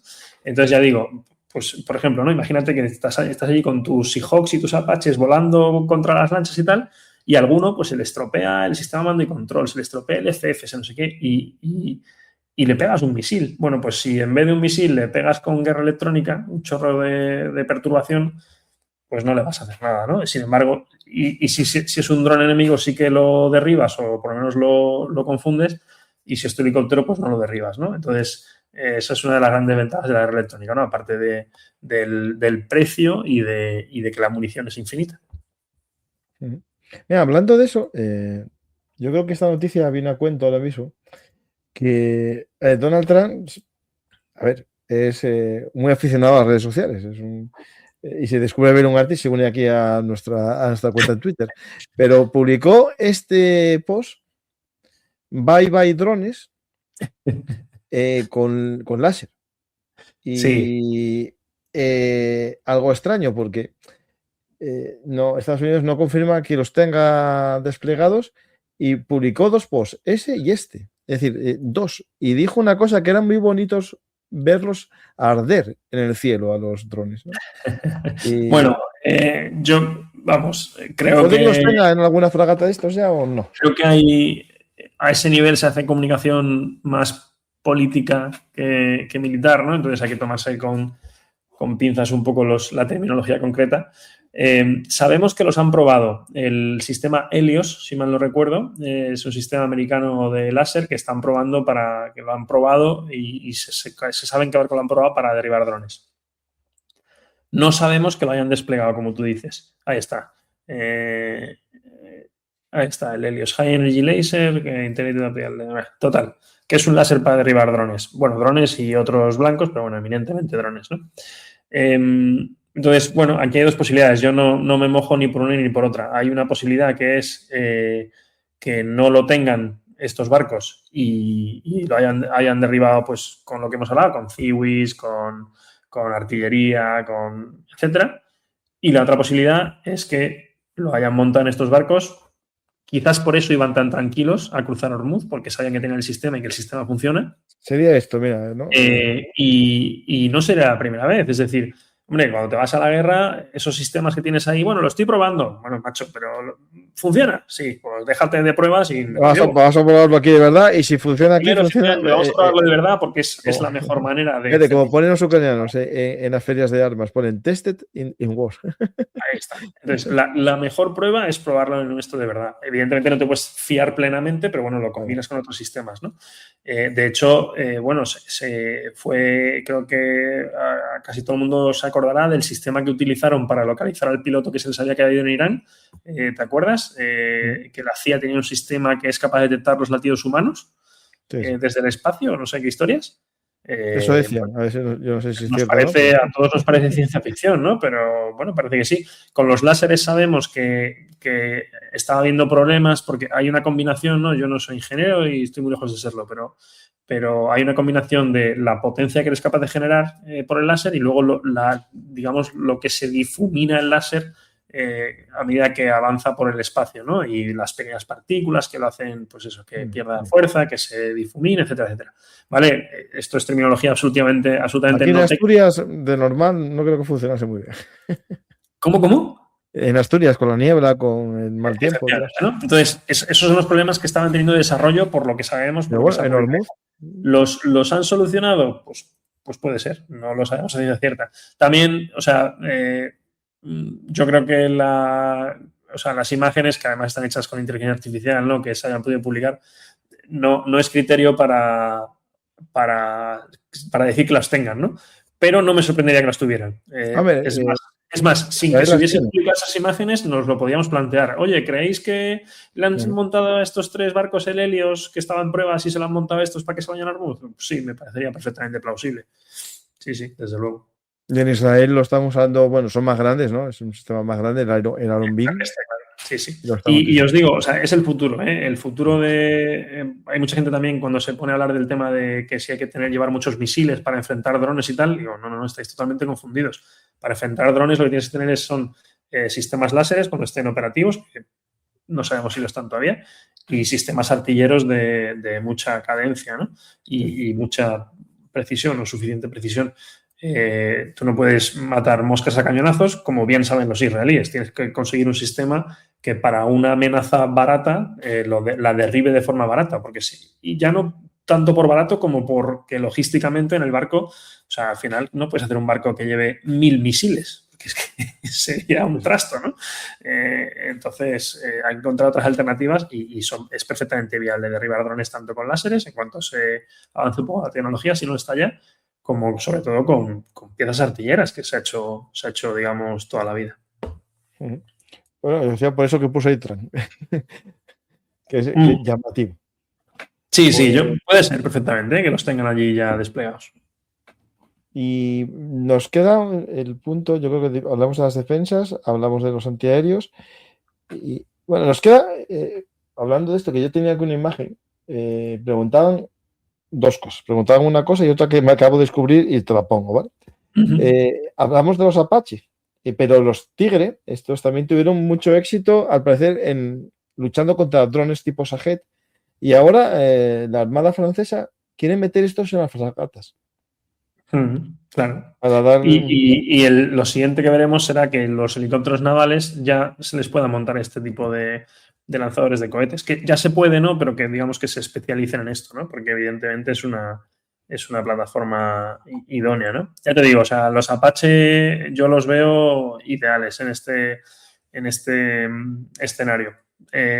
Para las lanchas y para los drones no lo sé porque no tenemos menos información, ¿no? de qué son capaces y qué no son capaces de hacer contra los drones, pero para las lanchas me parece la plataforma ideal para enfrentarlas, sin duda, por agilidad, velocidad, vamos. Los Tigre, Francia dijo que derribó numerosos drones tipo Shahed, bueno, los Shahed, con los helicópteros de los Tigre. Sí, pues ahí puede estar la respuesta, ¿no? Que un poco lo que yo decía antes, ¿no? Elegir tu mejor arma para cada blanco, que es un poco la dificultad de gestionar esos escenarios, ¿no? Ya no es solo defenderte, sino defenderte de forma que te puedas defender prolongadamente en el tiempo. Porque sí, claro, aquí podemos, cada vez que hay una amenaza, ¡pum! Lanzo misil, ¡pum! Lanzo misil. Sí, bueno, pero esto no es infinito, ¿no? Entonces tienes que elegir la mejor para cada una, ¿no? Y ahí está el trabajo, eso al final recae en una persona, ¿eh? O sea, esto no es, aquí no hay inteligencia artificial ni hay leches, eso hay un tío en el barco que es el que da la orden de que oye, pues tú enfrenta esto, tú enfrenta esto, enfrenta esto. Y entre los barcos hay uno que los coordina a ellos. Porque para que 2 barcos no vayan a por una amenaza y luego ninguno vaya por la otra, ¿no? Entonces, todo eso se hace de voz por un circuito de coordinación y es una persona, vamos, es un humano el que lo hace al final. Sí. Bueno, uno de los últimos hilos que publicaste es el tema de la IA en el mar, ¿no? En la IA, en la guerra naval. Y yo un poco así hablo y abro turno a la opción, ¿no? De que no sean los humanos. En en ataques a tierra, ¿no? Con drones, la guerra de Ucrania nos dio millones de datos, ¿no? En Big Data, que ahora al parecer están volcándolos todos en IA para que empiecen los drones a aprender y decidir en ataque, ¿no? Pero tu hilo, bueno, es verdad que tienes toda la razón, en guerra naval no hay tanta información para alimentar una IA, porque una IA se alimenta de De escenario. información, de Big Data, ¿no? Como se llama. Yo soy un poco escéptico. No quiere decir que nadie me malinterprete, por favor. Yo no quiero decir que la inteligencia artificial no vaya a aplicarse en el ámbito de la guerra naval. No quiere decir que no vaya a mejorar cosas y tal, ni mucho menos. Pero yo soy un poco escéptico, ¿por qué? Porque para que la inteligencia artificial aprenda necesita algo de lo que aprender. Y no hay información. O sea, no ha habido grandes combates navales. Y luego incluso la información que hay, el problema que sí es extensivo a todos los ámbitos militares es que esa información generalmente no se comparte porque es sensible. Pero esto nos lleva pasando años, es decir, nos pasa con la inteligencia acústica. Si yo, no sé, me lo invento. Ponte que Francia, no sé, obtiene información de un submarino alemán, ¿vale? Que están los dos países en la OTAN, de un submarino alemán con una configuración que solo salió unos días porque le pusieron una hélice nueva para pruebas, no sé ni cuánto, y los franceses tenían mucho interés y se metieron allí cerca con un submarino propio y sacaron información acústica. ¿Tú crees que esa información acústica la han pasado al resto de la OTAN? No, porque entonces estarían diciendo que estaban allí donde no debían. Y cuando os pongo este ejemplo absurdo, imaginaos cualquier otra cosa, ¿no? Toda información que no puedes pasar porque le estás diciendo dónde has estado, ¿no? Y entonces, digamos que esa información que está compartimentada evita que se generen grandes bases de datos con las que se pueda adiestrar la inteligencia artificial. Que no quiere decir que no se haga, ¿vale? Pero que es más difícil. Es más, yo incluso pienso que el día... Una cosa es estos, entendedme, pequeños combates, ¿vale? Que está habiendo. De aquí sí se pueden sacar cosas y se puede aprender. Pero si algún día volvemos a ir a una gran guerra naval, no va a ser como la que conocemos ahora. Va a haber cosas nuevas y distintas. Y yo estoy muy lejos de ser un experto en inteligencia artificial, pero sí que creo que al menos por ahora la limitación de la inteligencia artificial es que es capaz de inferir cosas, pero le cuesta más crear cosas de cero, ¿vale? Sí, Bueno, sí, es generativa a partir de cosas que no, ya pero sabe. no es creativa, es generativa. Eso es el caso. De hecho, si le pedís, vamos, todos los que habéis jugado un poco con ella lo sabéis, si le pedís una imagen de una chica guapa paseando por el centro de Sevilla, pues te la hace muy bien. Pero como le pides una imagen me lo invento, un soldado de los tercios al borde de una galera en Lepanto, tal y cual. Te pinta la bandera de España de Rojigualda en vez de la de la SAS, ¿no? De San Bueno, pero es Jorge. porque pero no alimentaste bien. Tienes que darle cientos de fotos bien explicadas. Entonces, Claro. eso en el ámbito militar va a pasar mucho, que las máquinas, los chinos estos de inteligencia artificial, no van a tener suficiente información como para darte resultados buenos, ¿no? Y además la información que le damos incluso es hasta contradictoria, porque le vamos a meter información de ejercicios y los ejercicios no son fidedignos. Es muy difícil replicar en un ejercicio la realidad de la guerra. Esta realidad que hablábamos antes de la incertidumbre, de no saber nada, de que todo falle, de que no te enteras, ¿no? En los ejercicios al final, como lo que buscamos es adiestrarnos, generamos las condiciones que van a permitir ese adiestramiento. Pero la realidad luego es muy distinta. En la realidad luego no... En el ejercicio forzamos a que los barcos se encuentren para que se ejerciten, pero en la realidad a lo mejor no se encuentran. Y entonces ese encuentro nunca se da de forma natural y no sabemos realmente cómo es, ¿no? En fin, hay muchísima casuística, ¿no?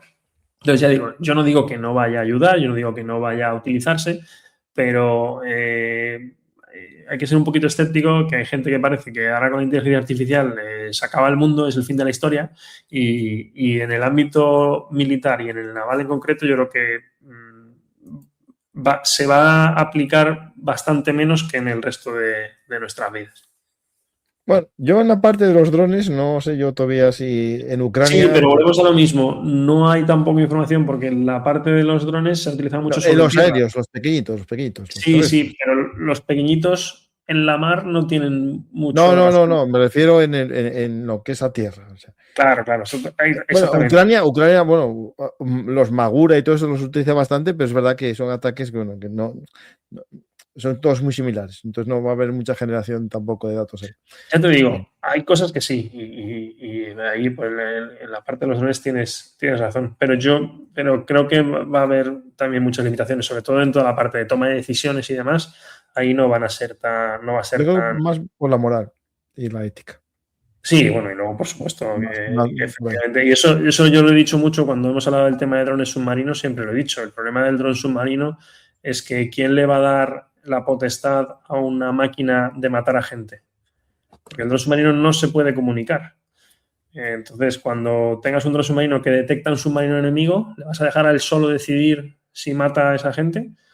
Porque además debajo del agua no es como en la superficie, que, sí, es el malo, porque lo estoy viendo, no, ahí dependes de la inteligencia acústica, depende de si lo está bien o no. Entonces, ahí hay mucha tela que cortar. o acabó la guerra y el dron todavía sabe que no sirve. Sigue por ahí cazando, efectivamente. Claro, porque esto tú le dabas una licencia de corso a uno y decía, yo sigo robando los barcos franceses. No creo que hubo un soldado japonés que estuvo décadas 90 después años, lo 30 sacaron y y el hombre pico se ha años. convencido de que tal. Sí. Sí. Mira, hay una noticia que tiene que ver con esto, que te iba a poner, porque me parece muy interesante. Y yo solo es, bueno, para que me digas si es frecuente. Están moviendo hoy en las redes sociales el caso de del USS Alaska, un submarino de la clase Ohio, de estos que está en Gibraltar y que dicen que es poco frecuente que se les vea fuera, ¿no? Estos son los que están 90 días en Bueno, pero casa. es que estos son, si no me equivoco, el Alaska es un Ohio. Y los Sí. Ohio, pero este es un reconvertido, ¿no? Estos han pasado de ser. Los Estos que eran. lanzan misiles tipo Tomahawk. Claro, efectivamente, han pasado de ser balísticos nucleares a ser, los llaman SSCN, ¿no? De misiles guiados. Vale, porque es que esta gente lo vende que tiene misiles nucleares, pero sí son unos de los de. Lo voy a buscar. A ver, ¿es el Alaska? Ahora es que sí, lo busco, sí. No, ya te digo, lo estaba diciendo de memoria, ¿eh? Sí, eso no es SSBN. Entonces, todos los que estaban hablando de esto estaban hablando un poco de fulero. Pero claro, es un clase Ohio, o sea que yo creo. Este lanza misiles tipo Tomahawk. Eso es. Sí, es SSBN, sí. Pues están todos en internet diciendo que, claro, que es raro porque nunca, este es de los de lanzamiento de misiles nucleares y tal. No se suelen dejar ver mucho, pero bueno, alguna vez ha pasado. Tampoco estos se suelen dejar ver mucho, porque ¿qué pasa? Que estos los están utilizando un poco como plataformas de misiles que pueden llevar, no me acuerdo el número, pero vamos, una barbaridad, muchas docenas de Tomahawks. Y luego también plataforma de operaciones especiales. Pues le ponen, este no los lleva porque no se le ven, le ponen los dos. Los dos, que lo vi, hace un mes vimos uno, volviendo para Estados Unidos. SRV, si me acuerdo, que son Swimmer Delivery Vehicles, bueno, en fin, no me acuerdo de las siglas, pero vamos. Entonces, sí, y bueno, nada, entrar en Gibraltar. Es verdad que los británicos tienen ahí creo que tienen ahí unas mínimas instalaciones para apoyar a sus submarinos y supongo que habrán aprovechado algo de eso. No, y un mensaje también diplomático. Mira, estamos mandando otro para. Puede ser. En Rota han entrado también de vez en cuando. Yo creo que Ohio no he visto, pero de ataque clase Los Ángeles. Mira, para que veas que hago bien los deberes. Tengo aquí uno que fue pillado este fue publicado el 31 de marzo. Drake Shelter, eso es. Este está saliendo del Mediterráneo y llevaba un sistema de estos. Sí, el Dry Deck Shelter, un DDS. Eso es un módulo y desde ahí dentro salen los SEAL, los buzadores de combate. Y el submarinillo a veces que tienen también, ¿no? Sí. Claro, y lo raro es que salía justo en pleno apogeo de la guerra del Mediterráneo, porque a lo mejor lo quisieron haber utilizado en su momento en algo en Hormuz o lo que fuese y no lo utilizaron. Claro. O lo han utilizado, o a lo mejor está ahí para otra cosa, no lo sabemos. De todas formas, bueno, no sabemos si ha cruzado Suez, ¿no? Porque Suez sí que la tiene que cruzar en superficie. Igual está la noticia por ahí. Si no, se quedó dentro, se quedó en el Mediterráneo y desde allí a lo mejor lanzó misiles. Cuando yo lo publiqué, marchaba. Se iba del Mediterráneo. Sí. Sí, pero digo que. Claro, en el mes ese no sabemos lo que hacemos. No, claro. Que a lo mejor se ha quedado por la zona de Siria y desde ahí podía lanzar los misiles hasta Irán. O a lo mejor sí que cruzó Suez y se le vio cruzando Suez hace unos días y no lo hemos visto. Pues este es hoy y es de los de. Entonces, al final, no es exactamente lo que dicen casi todas las cuentas que hablan de lanzadores. Si es un Ohio, creo que están todos reconvertidos ya. Lo pone SSBN, es esos, ¿no? No, SSBN es balístico nuclear. Pues pone, no, pone eso, Pues pone eso. Y los SSGN. No, bueno, pues pone SSBN. A ver, which. Pero pone a Wikipedia, que tampoco es lo más fiable del mundo. No, tienes razón. No, este es balístico. Es balístico, Solo hay 4 que han reconvertido, que son el Ohio, el Michigan, el Florida y el Georgia. Esos 4 eran balísticos nucleares y ahora son de misiles, digamos, SSGN. O sea que este no, el Alaska sigue siendo balístico. Pues sí, es raro. A lo mejor han tenido algún problemilla de mantenimiento y tal, han tenido que salir a hacer algo, o a lo mejor, como tú dices, simplemente era un mensaje diplomático. A lo mejor, aunque no suele ser el caso, porque son medios muy estratégicos, de hecho es raro que esté por aquí, lo han utilizado para otra cosa. O sea, aunque sea un balístico nuclear, lo han utilizado para otra cosa. Por tal. Es raro, porque normalmente, o sea, son medios muy caros, muy específicos, y los suelen utilizar para lo que están, que es para la disuasión nuclear, ¿no? Pero bueno, no sabemos. Sí, yo creo que esto es diplomacia de submarino. Puede ser. Hay una noticia que, seguro que conoces, este famoso Clash Trump que quieren hacer. Sí, el acorazado, ¿no? Sí. Pues ahora se está hablando de que lo quieren poner de propulsión nuclear. Pues claro, es muy grande, bueno, ¿no? Tú sabes que yo lo dije en cuanto salió, pero o sea, sin ser ingeniero, ¿no? Otra vez, sin ser ingeniero, por lo que le querían montar, no daba. O sea, tú eso con motores diésel, o sea, hubiese necesitado 16 motores diésel para dar suficiente energía, no, porque que anda meterle láser, creo que armas de energía dirigida y luego toda la parte ya, digamos, normal, y que diera no sé cuántos nudos. O sea, no necesitas un reactor para generar todo esto, seguro, vamos. Yo lo dije en cuanto salió. Si lo quieren hacer y lo van a hacer, casi seguro que tiene que ser nuclear. Luego podemos entrar en el debate si es necesario o no, pero sí. Claro, ellos defienden que para una guerra de misiles, ¿no? Cuanta más capacidad misilística tengas. Sí, a ver, esto es un poco el Zumwalt, que los que me sigan hace tiempo lo conocen. Es un Zumwalt menos feo o menos moderno, vamos. Pero sí. Es que Trump dijo que eran muy feos los barcos, entonces que quiso hacer algo más clásico. Sí, efectivamente. A ver, ellos tienen la ventaja de ser una marina muy grande, poder permitirse tener varios niveles, ¿no?, de barcos. Nosotros prácticamente, nuestro barco de guerra son fragatas y ya está, porque no podemos tener destructores, fragatas, corbetas y de todas las clases, ¿no? Pero ellos pueden, y es bueno tener ese abanico de posibilidades, ¿no? Aunque no tienen nada por debajo, bueno, ahora van a hacer las fragatas por fin, aunque a ver qué les sale. No tienen nada por debajo de la fragata, que podían tener corbetas, ¿no? Pero tener un poco esa de decir, oye, mira, pues tengo un barco súper capaz para mandar una escuadrilla y ir digamos, de buque insignia de una escuadrilla de superficie, sin portaaviones y sin nada. Tengo barcos pequeños para hacer escoltas, ¿no? Tener un poco esa flexibilidad.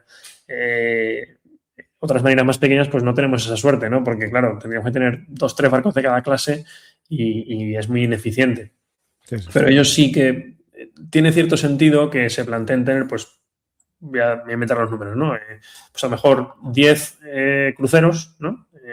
10 barcos tipo esto, o tipo Zumwalt, luego tener los 70, 80 destructores que tienen, tener 50 fragatas, incluso a lo mejor tener por debajo de las fragatas 50 corbetas, ¿no? Y eso te da mucha más flexibilidad, te permite, pues, mandar, a lo mejor, este cruce de Hormuz, esto no era para un destructor, esto era una misión para una corbeta. Y una corbeta porque había misiles, y no incluso para un patrullero, ¿no? Pero era una misión para una corbeta, porque estás arriesgando mucho un barco muy caro. Entonces, claro, si vas a arriesgar mucho un barco muy caro, hazlo con uno que sepa defender, que es una corbeta, pero que sea mucho más barato, ¿no? Y a lo mejor ahí, en ese sentido, a la marina estadounidense ahora mismo le falta esa flexibilidad, ¿no? Que es verdad que llevan años queriendo recuperar las fragatas, desde que dieron de baja las Perry, que creo que fue alrededor del 15, y yo creo que son conscientes en parte porque llevan años intentándolo, ¿no? Bueno, con todos los problemas que han tenido, pero bueno. De hecho, bueno, estaba un proyecto en Navantia, ¿no? Si no recuerdo mal. Entre los sí, Navantia ha perdido ese contrato, en mi opinión, porque tuvo mala suerte o lo decidió mal, no lo sé, porque no sé cómo se desarrolló eso, pero básicamente Navantia se había aliado con el astillero que hace los Harley Burke y la italiana se había aliado con el astillero que hace los LCS, los Littoral Combat Ship. ¿Qué pasó? Que los Littoral Combat Ship se cancelaban y ese astillero se quedaba sin trabajo y los Harley Burke van a seguir haciendo. Y entonces en ese astillero no podían hacer más barcos. Entonces, evidentemente, el contrato se lo llevó el astillero que iba a poder hacerlos. Además, en ese estado, en el estado de que estaba el astillero de los LCS, era un estado clave en las elecciones. Entonces, tenían que ganar los republicanos, ¿no? Entonces, estos contratos no se deciden por no, como todo, pero se deciden por otras cosas, ¿no? Y desde luego, yo lo dije también en su momento, iban a tener un problemón con las Constellation, porque España es el único país que ha integrado el Aegis en una fragata. Sigue siendo el único país que ha integrado el Aegis en una fragata. En las nuestras, en las australianas, que las llaman destructores, pero bueno, son igual que las nuestras, y en las noruegas, que son más pequeñas todavía. El único país. Corea, Japón, tal, son todos barcos mucho más grandes. Y los estadounidenses, por supuesto. Y efectivamente les pasó exactamente eso. Quisieron meterle la Aegis a las FREM y la FREM se les fue de madre. Y se les convirtió en un barcazo, de repente era carísimo, tenían que cambiarlo todo, les era mucho más caro porque en vez de hacer la FREM con Aegis, estaban haciendo un barco nuevo, porque es que la FREM con Aegis no existe. Y si hubiesen hecho la F100 con Aegis, ya existía. Y no hubiesen tenido ese problema.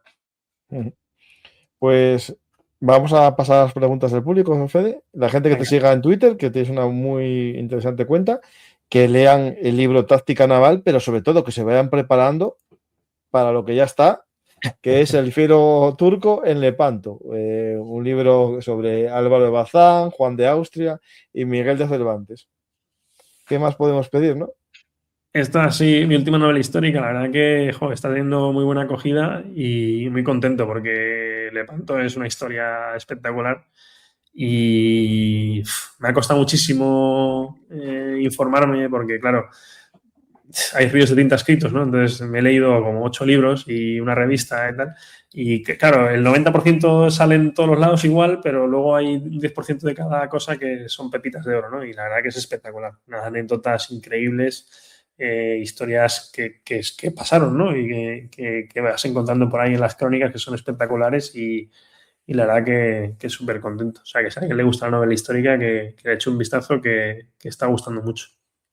Pues que se anime a la gente y, bueno, en un tiempo vendrá a presentarlo cuando su agenda de presentaciones físicas se lo permita y espero que sea muy exitoso el libro de nuestro amigo Fede, que estará a la venta en todas las librerías, y el de Táctica Naval está en Amazon. Lo digo para que sepamos diferenciar los dos. En Amazon y en mi web también, si alguien quiere. La web además está con un poquito de descuento. Bueno, en mi página web, Francisco García Capa, también me lo pueden pedir. Los míos, ¿eh? Mira, yo, Fede, tengo una cosa que a lo mejor tú tienes que, no sé si lo tienes, que es un sello con el logo de... Sí, lo regaló mi hermano. Sí, pues eso que en los libros, para los que lo compren en la página web.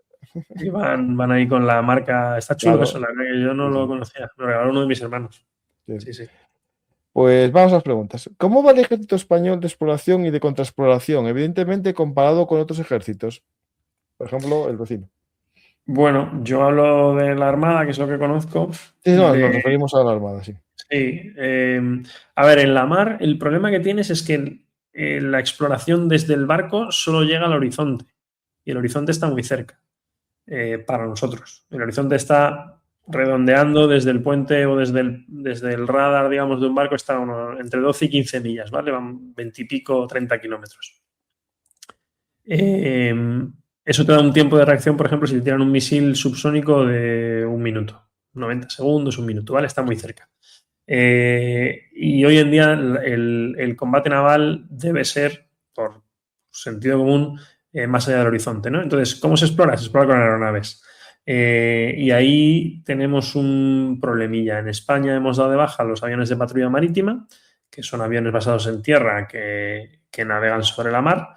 En España, además, eran del Ejército del Aire, aunque cumplían misiones puramente navales. En otros países pertenecen a las Marinas de Guerra y los hemos dado de baja sin repuesto, digamos. Y el repuesto que hemos decidido, en vez de comprar el que está comprando todo el mundo, absolutamente todo el mundo, que es el P8 Poseidon, pues hemos decidido comprar uno que vamos a hacerlo en España, pero que, bueno, en capacidades es muy inferior, no solo al P8 Poseidon, sino incluso al que ya teníamos, ¿no? Evidentemente es más moderno, pero en capacidades de alcance, permanencia, poder, carga de sensores y de armas, pues muy limitado, ¿no? Entonces ahí estamos bastante cojos. Y luego la otra pata, digamos, son los helicópteros embarcados. En los helicópteros embarcados hemos estado siempre bastante bien con nuestros Seahawk. Ahora van a llegar algunos Seahawk Romeo, los MH60 Romeo. Son poquitos, ya veremos si vienen más o si al final, por fin o no, se hace el NH90 táctico, digamos, el H90 antisubmarino, que siempre hablamos de ellos, tanto del MPA como del helicóptero como antisubmarinos, pero son fundamentales en la guerra de superficie, que es donde se hace esta exploración de la que hablábamos. Entonces ya lo veremos. ¿Y qué más? Bueno, y luego está la parte de los helicópteros de alerta temprana o incluso aviones de alerta temprana que llevan, por ejemplo, los portaaviones americanos y el francés llevan aviones de alerta temprana, ¿no? Los Hawkeye los llaman screw tops o cabeza de tornillo por ese radar, ¿no?, que llevan arriba, que es como una seta. ¿Y qué pasa? Que eso, pues tienes que tener un gran portaaviones, ¿no?, para poder lanzarlo. Entonces nosotros no lo tenemos. En su día lo que teníamos eran las paqueteras, que eran los helicópteros Sea King en versión early warning o alerta temprana aérea, que con un radar grande. Y entonces lo que haces es que lo subías a cierta altura y con eso ganabas muchísimo horizonte y observabas mucho más allá de donde estabas tú, ¿no? ¿Qué nos va a permitir los drones? Una de las cosas en las que yo creo que sí van a ser decisivos.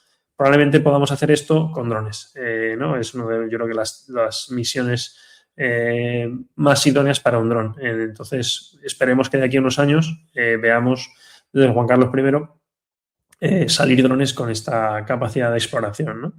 Entonces, bueno, no estamos mal, pero bueno, podríamos estar mejor. Sobre todo el tema de los MPA es bastante crítico. Vamos, a mí, todos los que me siguen lo saben, que he sido muy crítico con el tema. Creo que nos equivocamos de pleno. Además, cuando todo el mundo hace algo y tú haces lo contrario, o sea, asumir que eres el más listo de la clase es un poco atrevido. Es un poco atrevido, ¿no? Que todos se equivocan y solo tú aciertas, en fin, me parece un poquito atrevido. Pero bueno, y ya veremos el tema de los helicópteros por dónde avanza. Si nos vamos al S-90, digamos, navalizado, táctico, solamente español, vamos a tener el problema de desarrollar una docena de aparatos solo para nosotros, con lo cual todos los costes de desarrollo nos lo vamos a comer nosotros y nos va a salir muy caro, y nos vamos a comer también las pegas que dan estos sistemas al nacer, que son naturales, pero claro, si te vas tú solo, pues tienes ese inconveniente, ¿no? Tiene ventajas, evidentemente, esa cierta independencia industrial y el adaptarlo a ti y a hacerlo como tú quieras, pero en cuanto a tiempos, en cuanto a robustez y fiabilidad y demás, pues no es lo mismo, ¿no? Así que bueno, no sé si he respondido más o menos. Sí, sí, más bien que menos. Muy bien. ¿Cuál es el costo de estos buques antiminas? Bueno, esto dependerá. Sí, claro. Pues no lo sé. Nosotros es que no hacemos hace muchos años. Y, mira, en el estudio, para el que tenga curiosidad, en el blog publiqué un artículo que es sobre la Armada 2050, ¿no?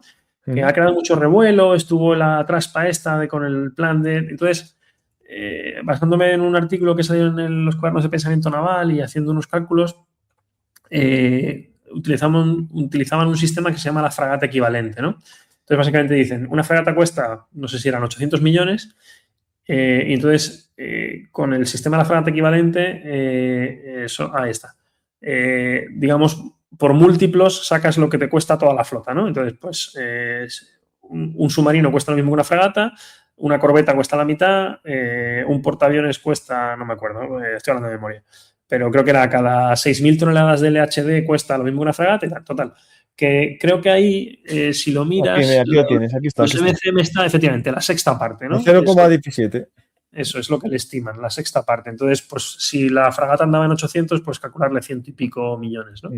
Pero ya os digo, esto es una estimación absolutamente, teórica y habrá que verlo, ¿no? Además, yo insisto en que nuestros futuros cazaminas deben ser buques nodrizas de drones submarinos. Entonces, ahí lo que es el barco puede que sea mucho más barato y lo caro va a ser lo que lleve dentro, ¿no? Entonces, Claro.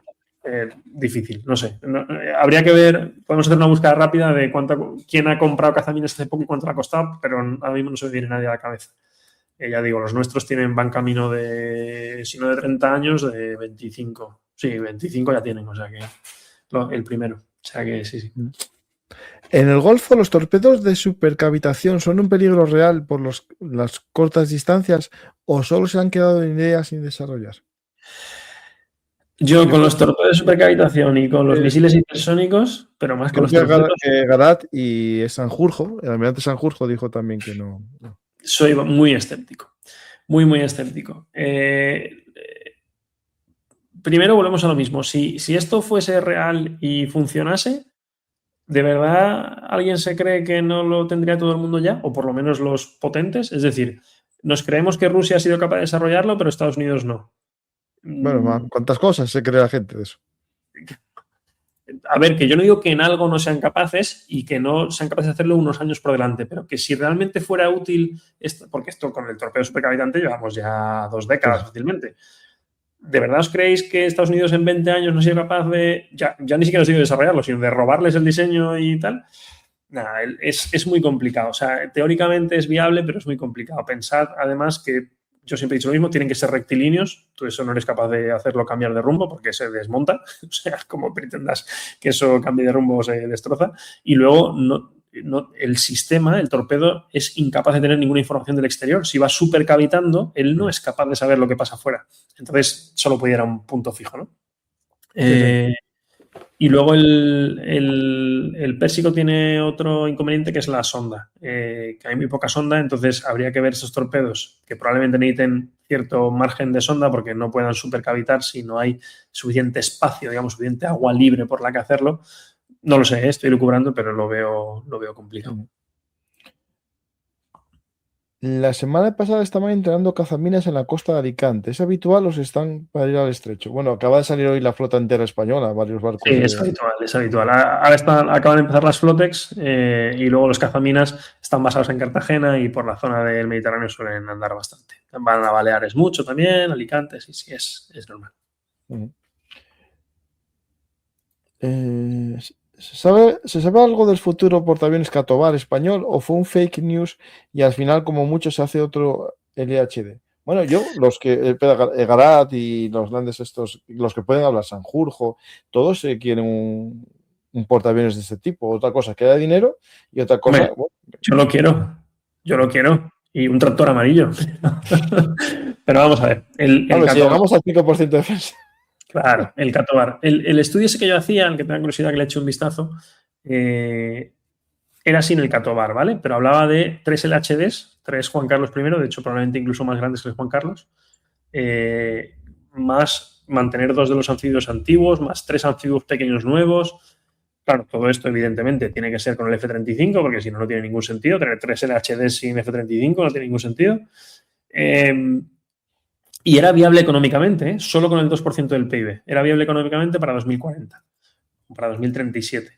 Pero ahí no entraba el Catovar. Entonces, yo con el Catovar, lo que quiero que piense la gente no es si lo queremos o necesitamos o no, que es debatible, sino cómo llegamos hasta él. ¿Vale? Si tú decides que quieres un Catovar hoy, estamos en 2026, hasta 2046 no lo tienes. ¿Vale? Pensad que hay que diseñarlo de cero, que esto no existe y es la primera vez que lo haríamos, con lo cual, evidentemente, no nos va a salir bien a la primera, igual que nos ha pasado con los submarinos y es normal, ¿vale? Podemos hablar de alianzas con otros países y que nos ayude Francia o hacerlo con los italianos y tal y cual. Eso probablemente lo que haga sea complicarlo más todavía, ¿vale?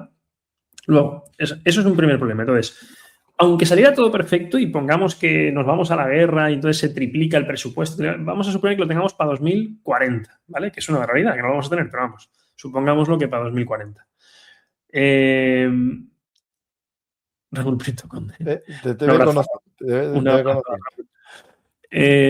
Supongamos que lo tengamos para 2040. Si lo tenemos para 2040, hemos perdido los Harrier 10 años antes, ¿vale? 10 años parece poco tiempo, pero dentro de la institución es muchísimo. En esos 10 años se ha perdido todo el saber hacer. Todo el saber hacer de la gente que sabía trabajar con aeronaves de ala fija en barcos, que no son solo los pilotos. Hay gente de mantenimiento, gente de cubierta, la doctrina de cómo operarlos, todo. O sea, un montón de conocimiento, eso se pierde. Esa gente pasa a otros trabajos, deja de hacer eso, se le olvida por completo, incluso se jubila, ¿vale? Entonces, nos veríamos en 2040 teniendo que empezar de cero con un catobar. Eso no lo ha hecho nadie. Todo el mundo, vamos, al principio sí, ¿no? Pero no eran catobar siquiera, porque no tienen catapultas. Pero ahora todo lo que hace todo el mundo ahora mismo, que ha hecho Japón, que tiene 3 veces nuestro presupuesto, se ha ido al F-35. Y ya veremos si después del F-35 se va a un catobar. ¿Qué ha hecho Italia? Se ha ido al F-35. ¿Qué ha hecho Reino Unido? Reino Unido, ¿vale? O sea, la Royal Navy, con todo el apoyo de Estados Unidos, ¿qué ha hecho? Se ha ido al F-35. Porque no puede, o sea, el catobar es la Champions y no puedes empezar por la Champions. Tienes que ir de cero, ¿vale? Ese es el segundo problema. Y luego el tercer problema es ¿qué le pones encima al catobar? Porque el catobar está muy bien, pero habrá que ponerle un avión, ¿vale? Aviones... Claro, la idea es no poner un F-35. Claro, la idea es no poner el F-35. Entonces, aviones posibles para el catobar. F-35C, que ¿para qué? Porque lo que queremos es no poner el F-35, o sea que no tiene ningún sentido. Rafale, que para cuando llegue el catobar estará de salida, porque el Rafale no, o sea, el Rafale ya es viejo. El Rafale, o sea, para cuando llegue el catobar ya va a ser un avión viejo, va a ser como el Harrier ahora, prácticamente. ¿Vale? No nos vale. El FCAS naval, que si llega en 2060 es un milagro. No sé, es que ya si queréis hablamos de los chinos, de los indios, de los rusos. ¿Qué le vas a poner encima? No, al final le tienes que poner encima el F-35C porque no hay otra cosa. Porque o te esperas al FCAS y te vas a 2060 tranquilamente, o le metes el Rafale, que entonces es que para eso prefiero LHDs con el F-35B, sin duda, porque puedo tener 3 en vez de tener 1 y tengo mucha más flexibilidad y puedo tener más número y es mucho mejor avión. O sea, no tiene sentido. Entonces, esto nace de la noticia de que la Armada pidió un estudio en Navantia. Un estudio. Un estudio puede ser, y el resultado del estudio puede ser que Navantia diga, no soy capaz. Navantia nunca va a decir que no es capaz, porque mientras que se lo paguen, pero es un estudio. Entonces, yo tengo 2 teorías. Una es que es un globo sonda. La Armada lo pide para ver cómo reacciona la gente, el estamento político y demás, y de alguna forma demostrar que no hay alternativa, si tú quieres llegar al catobar, tienes que pasar por el F-35, que no hay otra forma ya. Y 2, que es un programa a 30 años que se está empezando a hacer 30 años antes, muy bien, y que el programa es el paso siguiente a tener 3 LHDs con el F-35. Es decir, yo compro el F-35, lo opero durante 2-3 décadas y entonces digo, vale, ahora es el momento y quiero dar el salto al catobar. Y entonces ya decidiremos si doy el salto al catobar, me quito los F-35 y me voy al FCAS naval o a lo que queráis, o cómo lo hago. Pero empiezo el programa con tiempo, empiezo la idea con tiempo para tenerlo en mente y ver cómo lo desarrollo a largo plazo. Pero lo que no es viable, porque ya os digo, si es que a los británicos les ha costado Dios y ayuda recuperar su ala fija embarcada con todo el apoyo de los americanos y siendo la Royal Navy, les ha costado esa ayuda. Han tenido accidentes, los han tenido de baja los aviones, los han tenido una disponibilidad bajísima. Y no es porque el F-35 tenga baja disponibilidad y tal y cual, que sí, que puede ser cierto porque es un avión más complejo. Es porque los dieron de baja, perdieron todo ese saber hacer, a pesar de mantener pilotos de intercambio en Estados Unidos y un montón de cosas, y a pesar de tener todo el apoyo de los americanos, de embarcar escuadrones americanos en sus barcos a pesar de eso, les ha costado un montón. ¿Alguien se cree que nosotros seríamos capaces? Es imposible. Imposible si perdemos la capacidad y pretendemos recuperarla así. No, la idea que esto tenemos pasa. capacidad mediante el F-35, que es la única manera de mantenerla. Después, sí, podría ser. Si ahora de repente mantenemos el 3% del PIB durante 30 años, mantenemos la capacidad con el F-35 y en 2050 nos planteamos un catobar para que en 2060, sí, estupendo, me parece genial. Sí, sí. No, el problema es como una empresa, ¿no? Si se jubilan todos los ingenieros y dejas de hacer un producto y después a los 10 años quieres volver a hacerlo, partes de cero absoluto. Y es ingenieros, pero ingenieros y fresadores. No, espera, sí, espera. Ahí me voy a la parte que me toca, los fresadores y los torneros que son mis Claro, o amigos. sea, todo el mundo. Es que la cantidad de gente, es que no, los pilotos, no, el piloto es el último de la cadena. Debajo del piloto hay cientos de tíos con trabajos súper específicos, con un saber hacer súper concreto, que si eso se pierde, que no lo empiezas de cero, no empiezas de cero para irte a un catabar directamente, que no podemos. ¿Cuánto hay de cierto hay en que el Third World fue un fracaso? Bueno, era un programa de 32 barcos y se quedó en 3. O sea, que si lo medimos por ese parámetro, sí. Yo, mi opinión, me gusta mucho el tema. Fue mi trabajo de fin de carrera en la Escuela Naval y publiqué un artículo en la revista Marina y luego he hablado por ahí en otros sitios. Yo creo que el barco en sí es buen barco. Lo que pasa que es demasiado, o sea, casi, o sea, era tan futurista o es tan futurista que ha quedado más como un demostrador de capacidades que como un barco como tal. ¿Qué pasa? ¿Pero sigue navegando o sí, no? Sí, los 3 navegan y de hecho los han reconvertido. Su principal problema fueron los montajes artilleros, esos 2 cañones que se ven en la proa. La idea era conseguir munición con un alcance extendido, porque todo este programa nace de un requerimiento de los marines, de los infantes de marina, que decían que necesitaban barcos para darles apoyo de fuego en tierra. Y entonces se crean estos barcos con estos cañones. ¿Qué pasa? El apoyo de fuego hoy en día, el problema que tienes es que tienes que pegarte mucho a costa para hacerlo. Entonces se desmontan estos cañones con la idea de que tengan alcance extendido. Se hace una munición que tiene un pequeño cohete y que además, si mal no recuerdo, es guiada.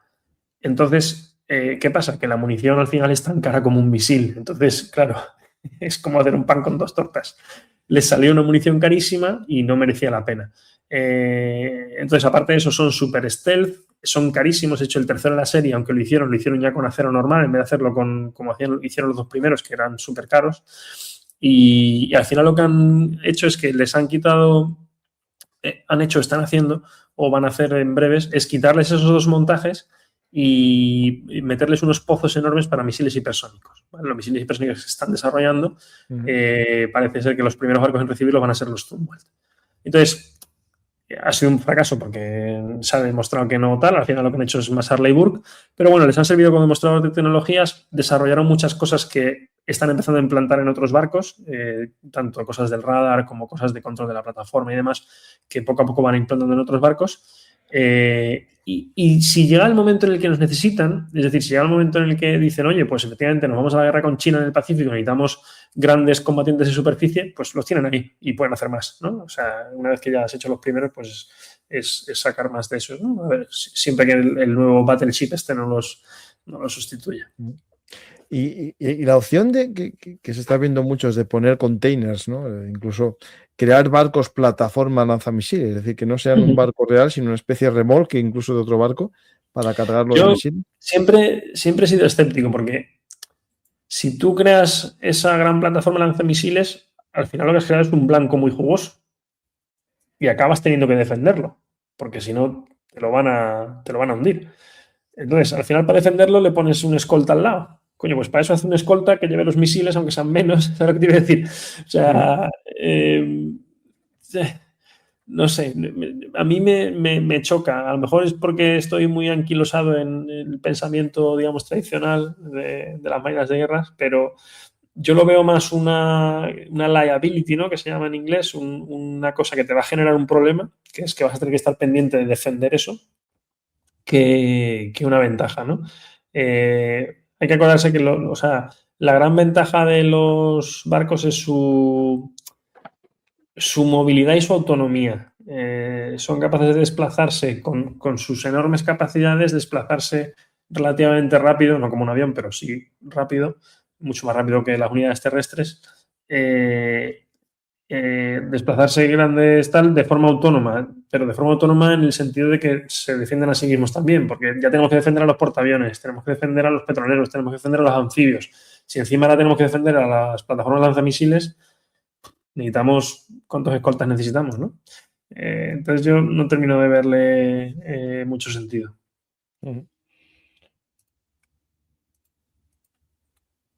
Estoy eligiendo algunos. ¿Se sabe algo de esto? Nuestros vecinos argelinos, con su armada tan cerca de nuestras costas, ¿no son peligrosos cara a un conflicto futuro con ellos? Por ejemplo, por aguas territoriales. Bueno, ¿Los qué, argelinos? los argelinos, si son peligrosos en cuanto, digamos, al nivel de su armada. Bueno, tienen... ¿Peligrosos o, a ver si me entiendes, la pregunta es un poco tal. Es decir, ¿tienen una armada interesante o potente?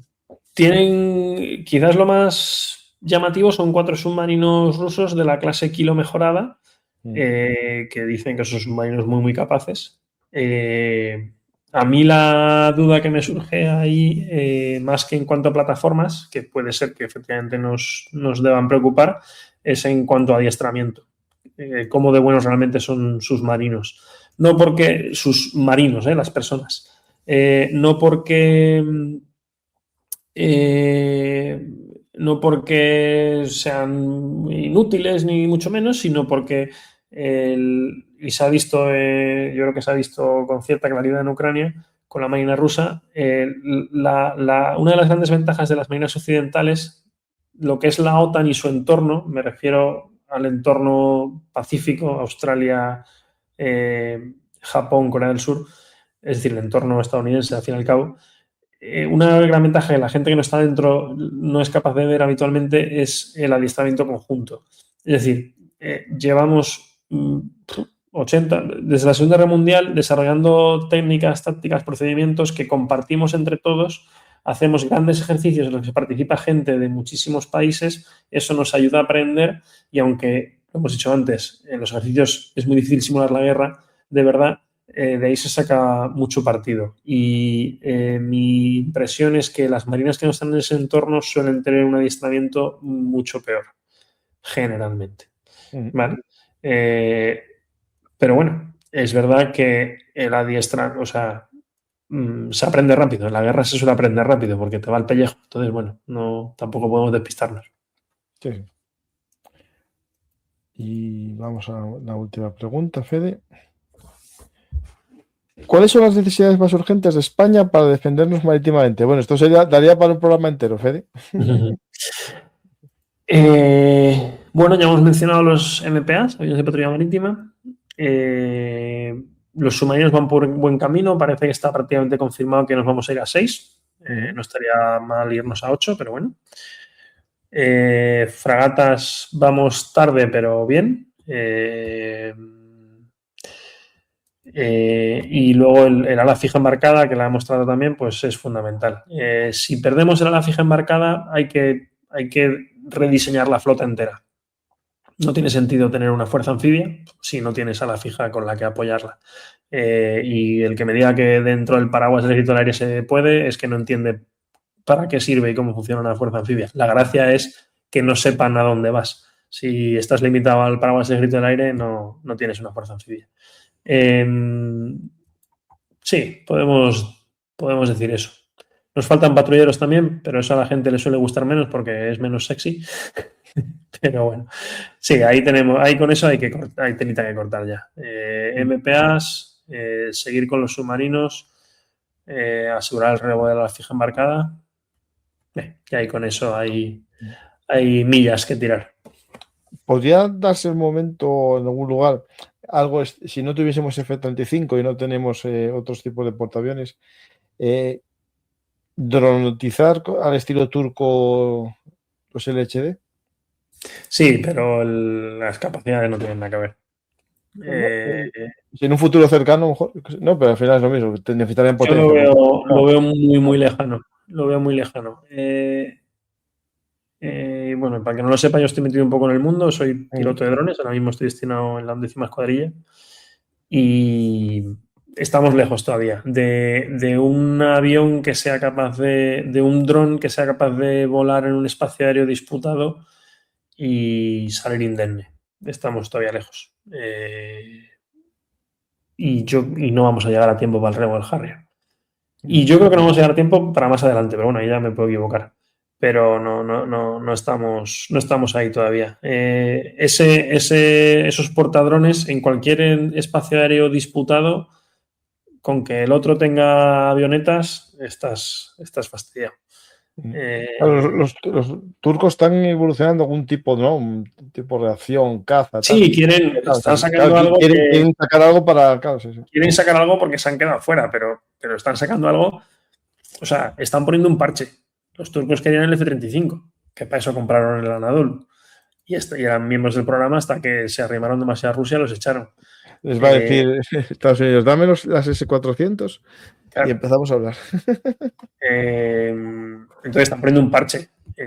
A ver, algo hará, ¿es mejor que nada? Sí, claro, siempre es mejor que nada, ¿no? Pero nada que ver. Nada que ver. O sea, los turcos, por poner el ejemplo, tal, si se van con eso contra los F-16 griegos, les duran 2 minutos. 2 minutos. Esclarecido. Y se podría incluso con una guerra electrónica muy potente cegarlos, ¿no? Yo no sé. Sí. El problema del dron es que, salvo que sea 100% autónomo, uno de la ventaja de que algo esté tripulado es que hay un humano dentro que es capaz de controlarlo. Lo no tripulado, el problema que tienes es que si pierdes el control, ya, salvo que sea 100% autónomo y sea capaz de cumplir su misión sin ninguna intervención humana, pues evidentemente lo has machacado. Pues Fede, muchas gracias por todo. Espero que vuelvas pronto a hablar de tecnología moderna y actualidad, pero en el canal de historia vas a venir hablaremos de Lepanto. En un mes para hablar aquí de Lepanto, el fiero turco Lepanto. Pero bueno, el fiero turco Lepanto, pero visto mucho con ojos de los españoles, ¿no? Bueno, uno de los personajes de punto de vista, o sea, a mí me gusta escribir las novelas como si las estuvieras viendo, ¿no? Como si viendo lo mismo que ven los personajes que la vivieron. Uno de ellos, hay varios, hay como 5 por lo menos, uno de ellos es turco, pero todos los demás son españoles. Pues muchas gracias y si quieres decir algo al público como experiencia. Nada, estar aquí de nuevo y como has comentado, que cualquiera que tenga ahí cosillas que quiera comentar, pues en Twitter y si no en la web está mi contacto para lo que necesiten y nada, lo dicho, gracias por invitarme, que sabes que a mí me encanta charlar de estas cosas y nos vemos la próxima. Pues muchas gracias, Fede, y gracias a todos vosotros. Espero que os haya gustado el programa. Y si es así, ya sabéis dar a me gusta, dejar un comentario, compartir, suscribiros y todas esas cosas. Y ya que estamos hablando del mar, de capacidades anfibias, recordaros que Belum Artis está organizando este verano un viaje a Normandía con Grupeando Tour. Toda la información está en la página de Grupeando Tour. Lo más importante es que va de guía David Díaz Cabo, un experto en temas de la Segunda Guerra Mundial, en temas militares en todos, pero en la Segunda Guerra Mundial escribió 3 libros sobre Normandía, guías de viaje a Normandía. ¿Qué mejor guía que él? No lo sé, no creo que lo encontréis. Por lo tanto, la ocasión la tenéis ahí, este verano, Normandía con Belum Artis, todo en Grupeando Tour. Si vais, Belum Artis 26 el código, 100 euros de descuento o 150 si ya viajasteis alguna vez más con Grupeando. Nos vemos otro día más y a muchos de vosotros espero que en Normandía. Gracias y hasta la próxima.